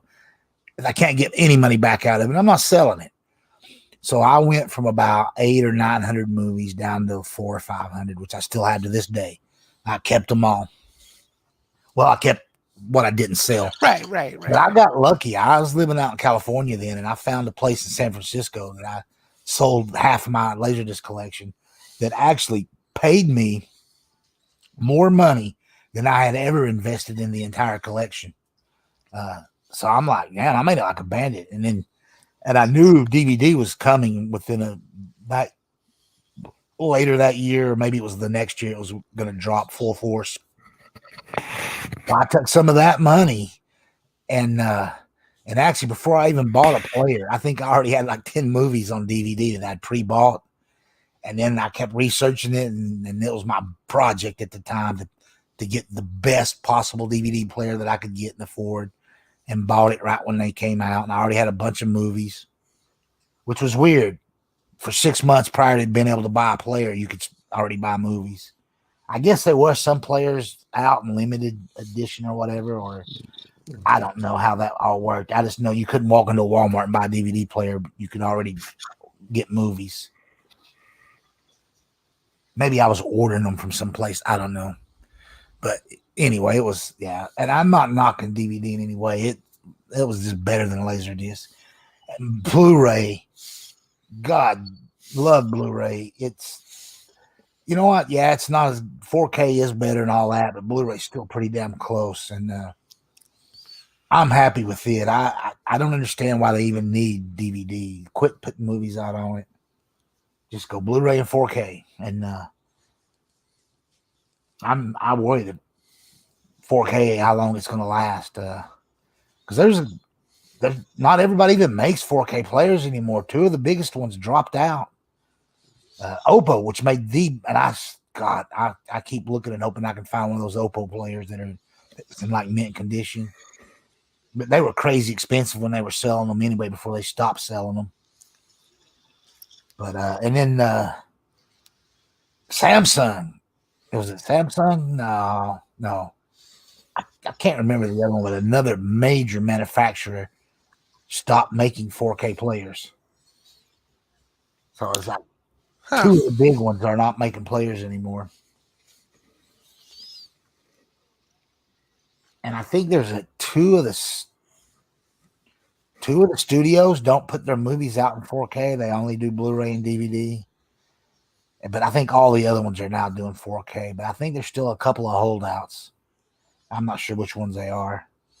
And they may be licensing their movies out to a third party to put them on 4K. I don't know. I haven't searched it that heavy.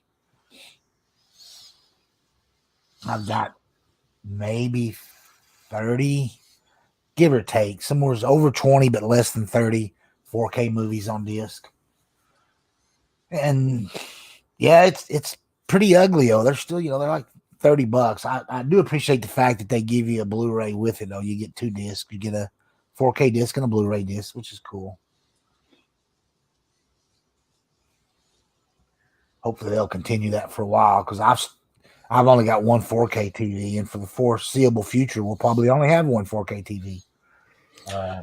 I'm pretty sure they will for now. I mean, like Blu-ray is just more widespread than even 4K TVs, but the 4K players aren't as, like you said, two major players dropped out, and they're not as widespread as Blu-rays. No, not even close. In fact, DVD still outsells the other two.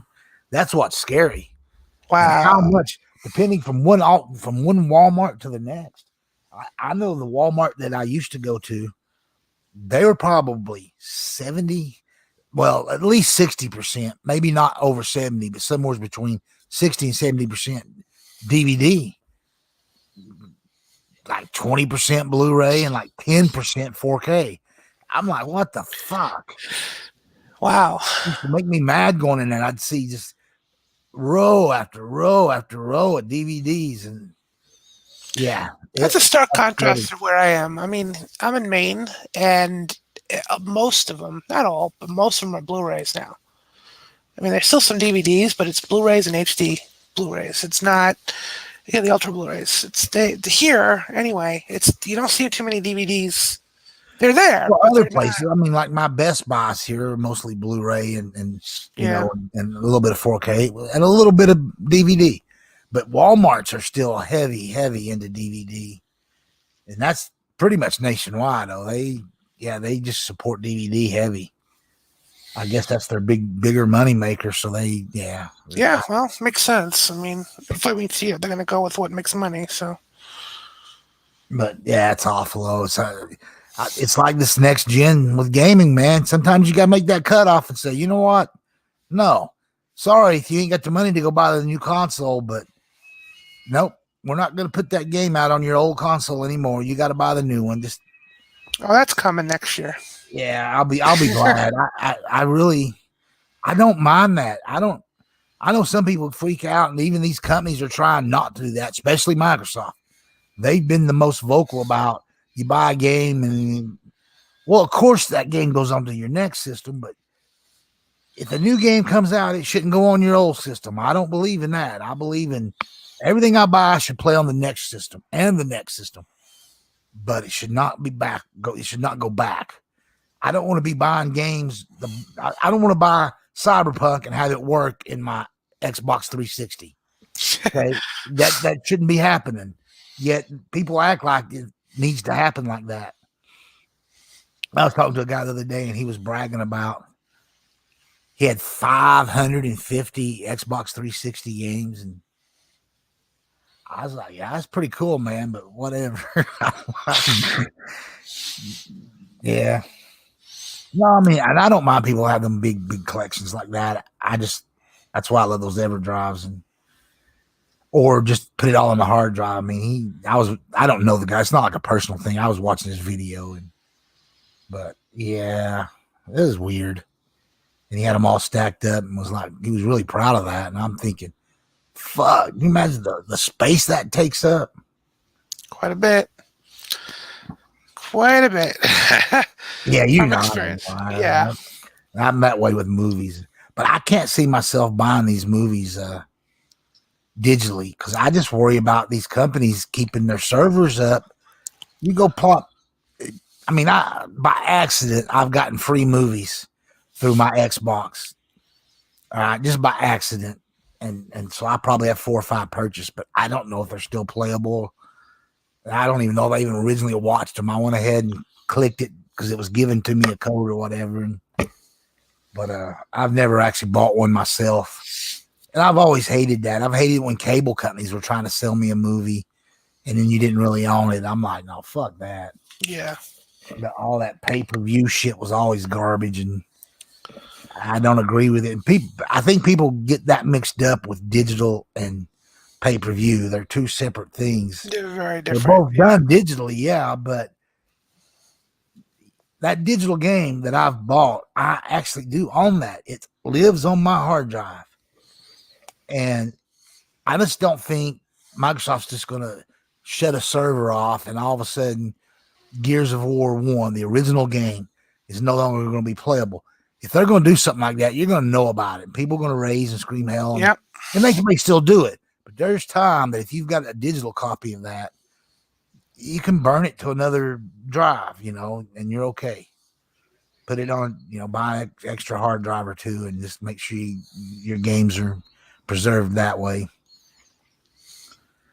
Probably not as good as actually having the disc, but I'm just saying if you went all digital, and I am all digital now, although I still got a lot of 360 discs, but I've gotten rid of a lot of those and will probably eventually get rid of all of them. I've got a fairly sizable PS3 collection, which I guess because of that might be the reason I never went digital with Sony, because holy crap, all those PS3 games didn't carry forward digitally, and it's like, shit. Yeah. You're going to have to pay the whole game over again in a remaster, which that's cool, but that gets old after a while. I'm just glad they did it with the PS4. I mean, they had to, but... Yeah. Yeah. Well, we say that, but they kind of had to with the PS3, but yet they didn't. True. And Microsoft didn't with the 360. It wasn't until they were getting the shit beat out of them and they needed something like, wow, we need to do something big time to make a splash. Let's get this back compat shit working. Because I think their intention was not to do the emulation like they did with the OG Xbox to the 360. And even that was limited. It was maybe half of all the OG Xbox. Yeah, this is still a lot. Yeah, it wasn't even that. Yeah. There's so many games I have, and I always pick on Outrun because it's one of my favorite games. I can't play anything with the original Xbox. It doesn't work on the 360. It doesn't work on the Xbox One. I think their attention was never. They not said that, but I'm pretty sure they did not intend on doing this whole back compat thing. It wasn't until Sony was out selling them 2-to-1, and they realized we got to do something. And so like, let's get this emulation thing going, and it worked out pretty good for them because they basically resold all those games. And trust me, there was a lot more people that was just buying those digitally than running out to a GameStop. Oh yeah, and that's how they made such a profit. Yeah, sure. God knows they did on me. I can't tell you how many 360 games that I previously didn't own. I just bought them anyway, just to have it digitally on my Xbox One. And yeah, that's why I love that original how PlayStation did it with the PlayStation 2, or it actually had a PS1 built into it. That was amazing. I miss shit like that. Yeah, I agree. I mean, technically, the PS1 games work on the PS3. Oh yeah. I've got a Fat Boy that's actually that actually has a PS2. Yeah, there's a PS2 built in it, but the PS1 was emulated. But by then, they already had emulators that were pretty damn good, so it's not a big deal. I think there is a handful of games that don't work, but I don't know what they are. And I honestly had never had one that's not worked that I've ever tried to put Same in. here. The worst that I had was with Blazing Dragon. Some of the voices got wonky at one point, but if you reset the game, it fixes itself. So that's on PS3. Um, that Oh was yeah, it. That was the I, only thing I ever noticed. I love my OG PS3, my Fat Boy George Foreman grill PS3, whatever you want to call it. I'll never get rid of that one, short of it dying or breaking or something. But in fact, I've been thinking about I might not be a bad idea to like hunt another one of those down because whoa, you there? Yeah, I'm here. I'm still here. Okay, no, that was like my ear kind of popped and I started hearing a weird ringing. Well, I think I know what it was. My heat stopped.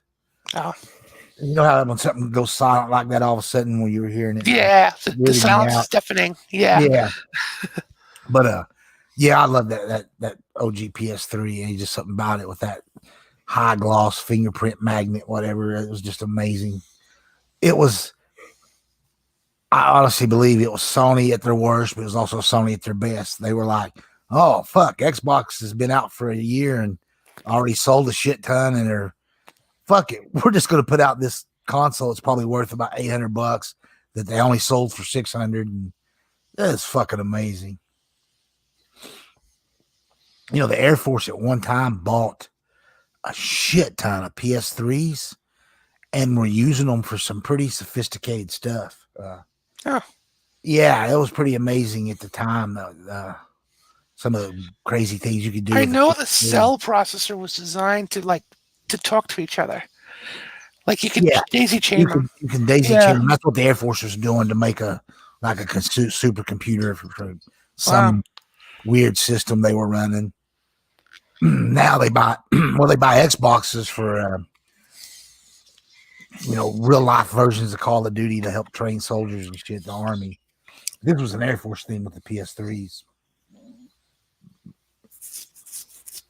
and I never seen it in person. I was in the Air Force all those years, but that was just something I seen in some kind of online story, and it's pretty cool to see a wall of PS3s that are actually mounted in racks and all working together. It's like fuck. Apparently, not the Russians, but some Middle Eastern countries tried that shit. And they would even though they were on the ban list, so they couldn't get PS3s at the time, they were buying them illegally from some other country and getting them illegally imported in. But they were trying to daisy chain those, PS3s to work in some of their weapon systems and crap like that. I heard about that. Yeah, I don't know how any of that ever worked out, but I do know that some countries got fined and got money cut off to them because they were getting PS3s illegally.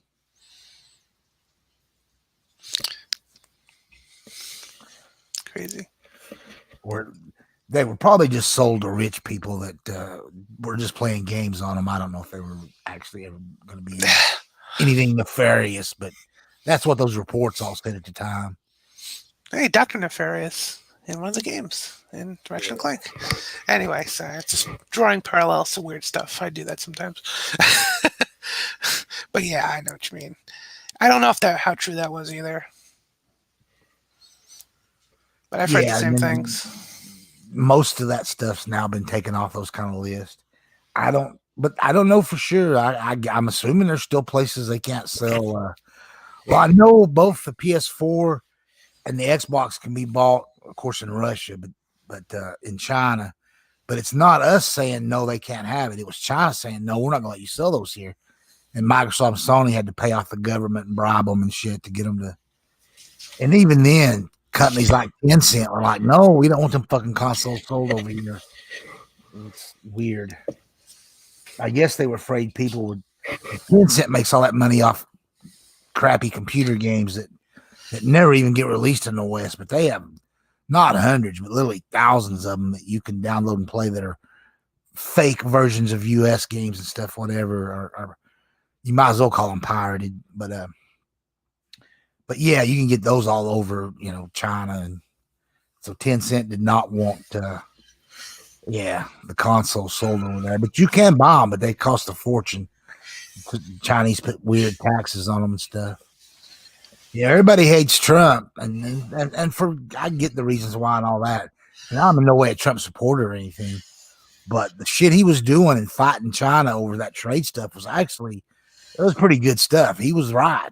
I heard a lot of reports where they tried to make him out like he was a bad guy or something, but no, he was trying to get American goods sold in foreign countries at a reasonable price, and then to allow American companies to export products from a foreign country at a reasonable price.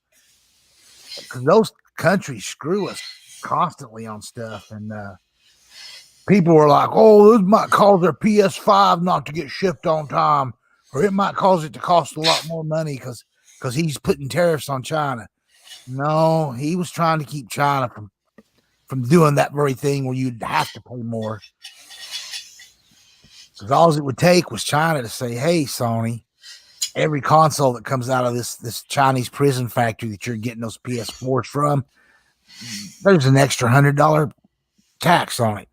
And Sony's got no choice but to pay that. And then they pass it on to the customers. But again, as crazy as Trump was and all the other shit he did, that was the thing I thought he did that was really good was he put some crazy tariffs on the products that they needed and they had to buy. And he was like, "Hey, if you fuckers are going to do that, we're going to do it right back to you." And he got them to knock some of that shit off. That's good. And you watch now, that's going to go away because we got a Democrat in office and they don't do that kind of stuff. That's kind of sad. But again, I don't want to talk politics. I just that's fine. Yeah. Yeah. I'm just thankful that we have what we have. I'm just and I don't care that all these products are made in Chinese prisons. I'm like, cool. It gets me a console cheaper. Hell yeah, I'll make it in a Chinese prison. I don't care. I don't care what you pay that Chinese person in prison. If you don't pay him anything, I'm not Chinese and I don't live in China. So I don't care. If it gets me a cheaper product, it's high quality, I'm all for it. Yeah. So I'm that evil American when it comes to stuff like that. I don't care about the rights of Chinese workers. You evil capitalist American. Anyway. Yeah. Well, I mean, those places already took all their factories and all their jobs. Oh, I know. That's not ever coming back because they don't have to pay their workers what, like in the Philippines when they open up factories there. I've lived in the Philippines. I even married a Philippine girl one time. They'll hire them for like a 3-month run of a product. Okay, when a factory does a run like that, let's say, well, there's no PlayStation, no factory making PlayStations in the Philippines. But if there was, that particular factory will convert its production lines to whatever product, and it'll be like a 3-month. For 3 months, we're just pumping out this one single product from this line. Well, they hire their people based on that, and then they'll basically pay them pennies. The workers get so little money, and they only work that limited time that runs on, and then they're gone. Now, they might come back and reapply when the line gets reopened for another product or something. But that factory can't keep paying people the downtime in between whatever product. If they stay busy enough and keep orders, then they keep employees. But sometimes in between those lines running, there's downtime, and they can't keep people working, so they're just gone. And then so those jobs are always based on how long that line's running. So basically, they're contractors. Exactly, yeah. But they contract everything, not just It's much different than other places, and then they don't pay them nothing. So during that life of that contract, they'll say, "Well, we can only pay wages of 1% of what we're getting paid to make this product." And then whatever that 1% is, get divvied up against all their hourly workers or whatever. And then it's crazy how they do shit. And it's pretty much like that. Not just the Philippines, that's all over Asia. And, and Japan was notorious for that kind of crap. The Japanese factories put a lot of American factories out of business. And now all these other Asian countries put Japanese I companies know. out of business, particularly ones like Sony that used to have actual factories in Japan. They had to outsource and start buying all their components and parts and televisions from Indonesia and Malaysia and places like that. Yeah, this is crazy.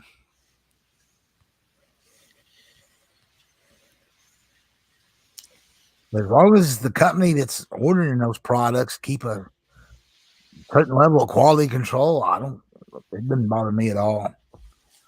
I mean, it'd be nice if an American company could, be making a console again, but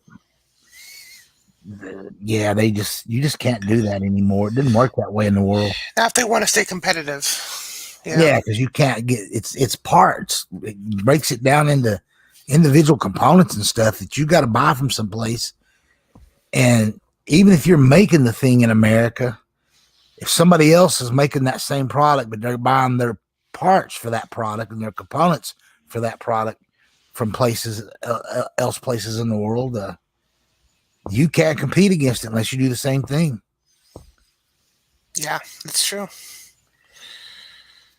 Global Yeah. capitalism.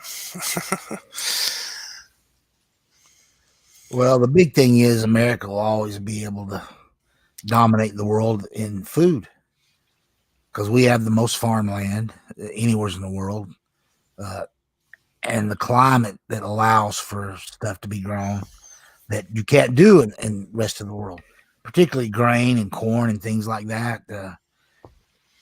In fact, we grow more than we can sell to the rest of the world, so the government has to give farmers money not to grow certain things. It's crazy.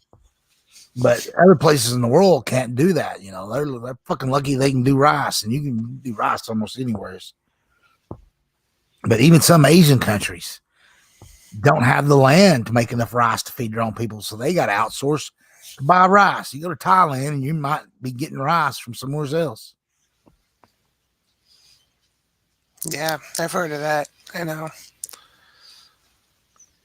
So,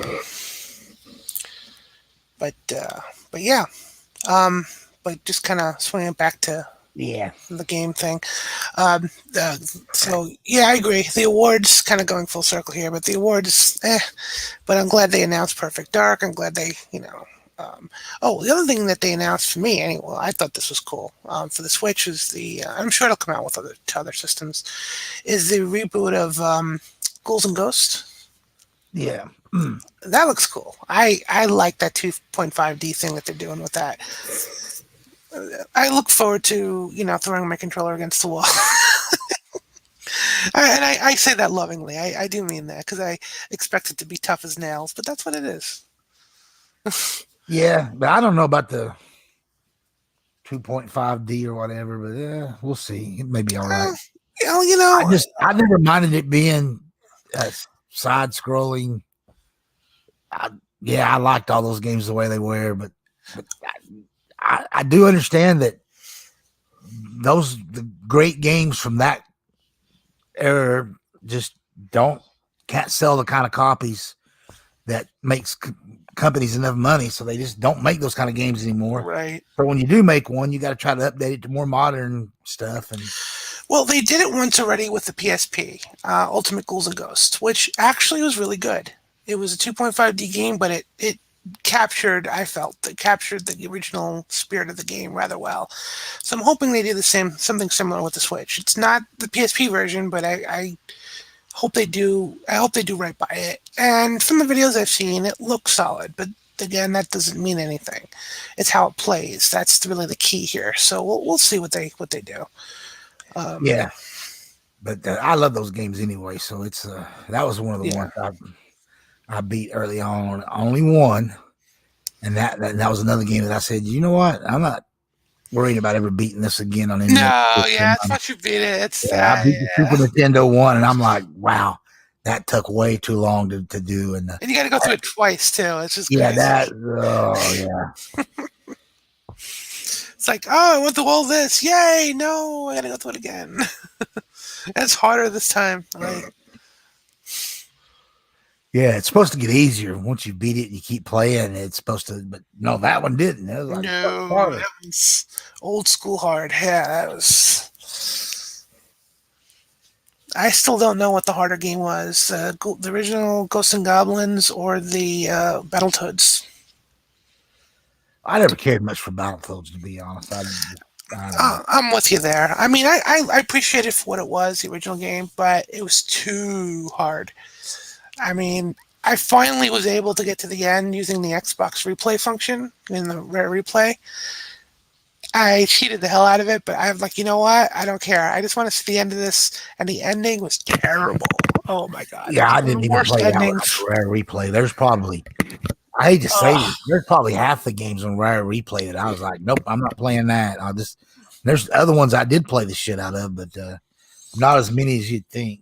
Yeah, yeah, it had some duds and some hits, but Yeah, and I it thought was still cool to have them all. the emulation on some of them were not that good. I thought could have been, they could have done a better job bringing them over. Yeah, I agree, but I took it for what it was, and Yeah, and still, but yeah, it Battletoads, it was still wasn't. good value. There was a lot of games on it, so Oh I yeah, didn't mind. And of course, there were some games not on it because they were Nintendo games. But yeah, I would have, I would have went the extra mile and done whatever it took to get all their games on it. But I guess they didn't want to pay any extra money. You know what? I'm hearing my son. I need to get off here because I don't think he's 8 yet because he didn't want to make noise in here, and I'm right beside the kitchen. oh Uh, yeah. he's No, got to it's be up super early for work, so he's came in and he's not eating, and it's already 10 o'clock. Plus, we were only going to stay on an hour, and we've already been on over 2. oh We just goodness, you're right. talking, man. We just we haven't started getting the audience. We're gonna have a hell of a show. Oh, it's good. Yeah, seriously. Yeah. Although we might have got a little carried away when we were starting to talk about foreign countries and growing rice, and yeah, I do get off topic pretty easy. Anyway, man, it was good. Good Definitely. times, man. That was so. We got our point across about the gaming show and the announcements, and we talked a lot of retro stuff, and we talked a lot of movie stuff too. So we pretty much Yeah, hit a run the few gamut. categories there. Yeah. So, all right, sir. Well, All right. good I show will. again. Yep. And to anyone listening, thank you. I know there's no one on the channel, but if they listen after the fact, we appreciate it. Thank you very much for your time. I'll tweet something out after the fact, and hopefully some people will come check it out. Yeah, I think we got to be a little. At least now, we need to start trying to like make them shorter. I think because we don't have a live audience, and people I think see that 2.5, 3 hour. And Yeah, it they're scares like, me. "Oh, I'm not gonna watch that." Them guys are on there forever, and yeah, so maybe we might have to be a little strict on Always, time. always keep them wanting more. Don't overstay Yeah. welcome. I get it. But since it's just me and you, and this is kind of a very casual, two guys talking pop culture, games, anything and everything, it's kind of fun. Right. But I need to get a different name for the channel and make it something more so people can get a better understanding. Because this is not an Xbox show, even though I'm an Xbox guy. This is definitely not an Xbox No, show. so it's everything. Yeah. Yeah. I wanted to call it Everything But the Kitchen Sink podcast, but I don't know if people will even understand that. Yeah, let's get off here. I So, think my son needs to come in here and oh yeah, go ahead and get the ball. All right, and we'll do it again next week. definitely. All right, talk to you then. We can keep in Yeah. touch via Twitter or whatever.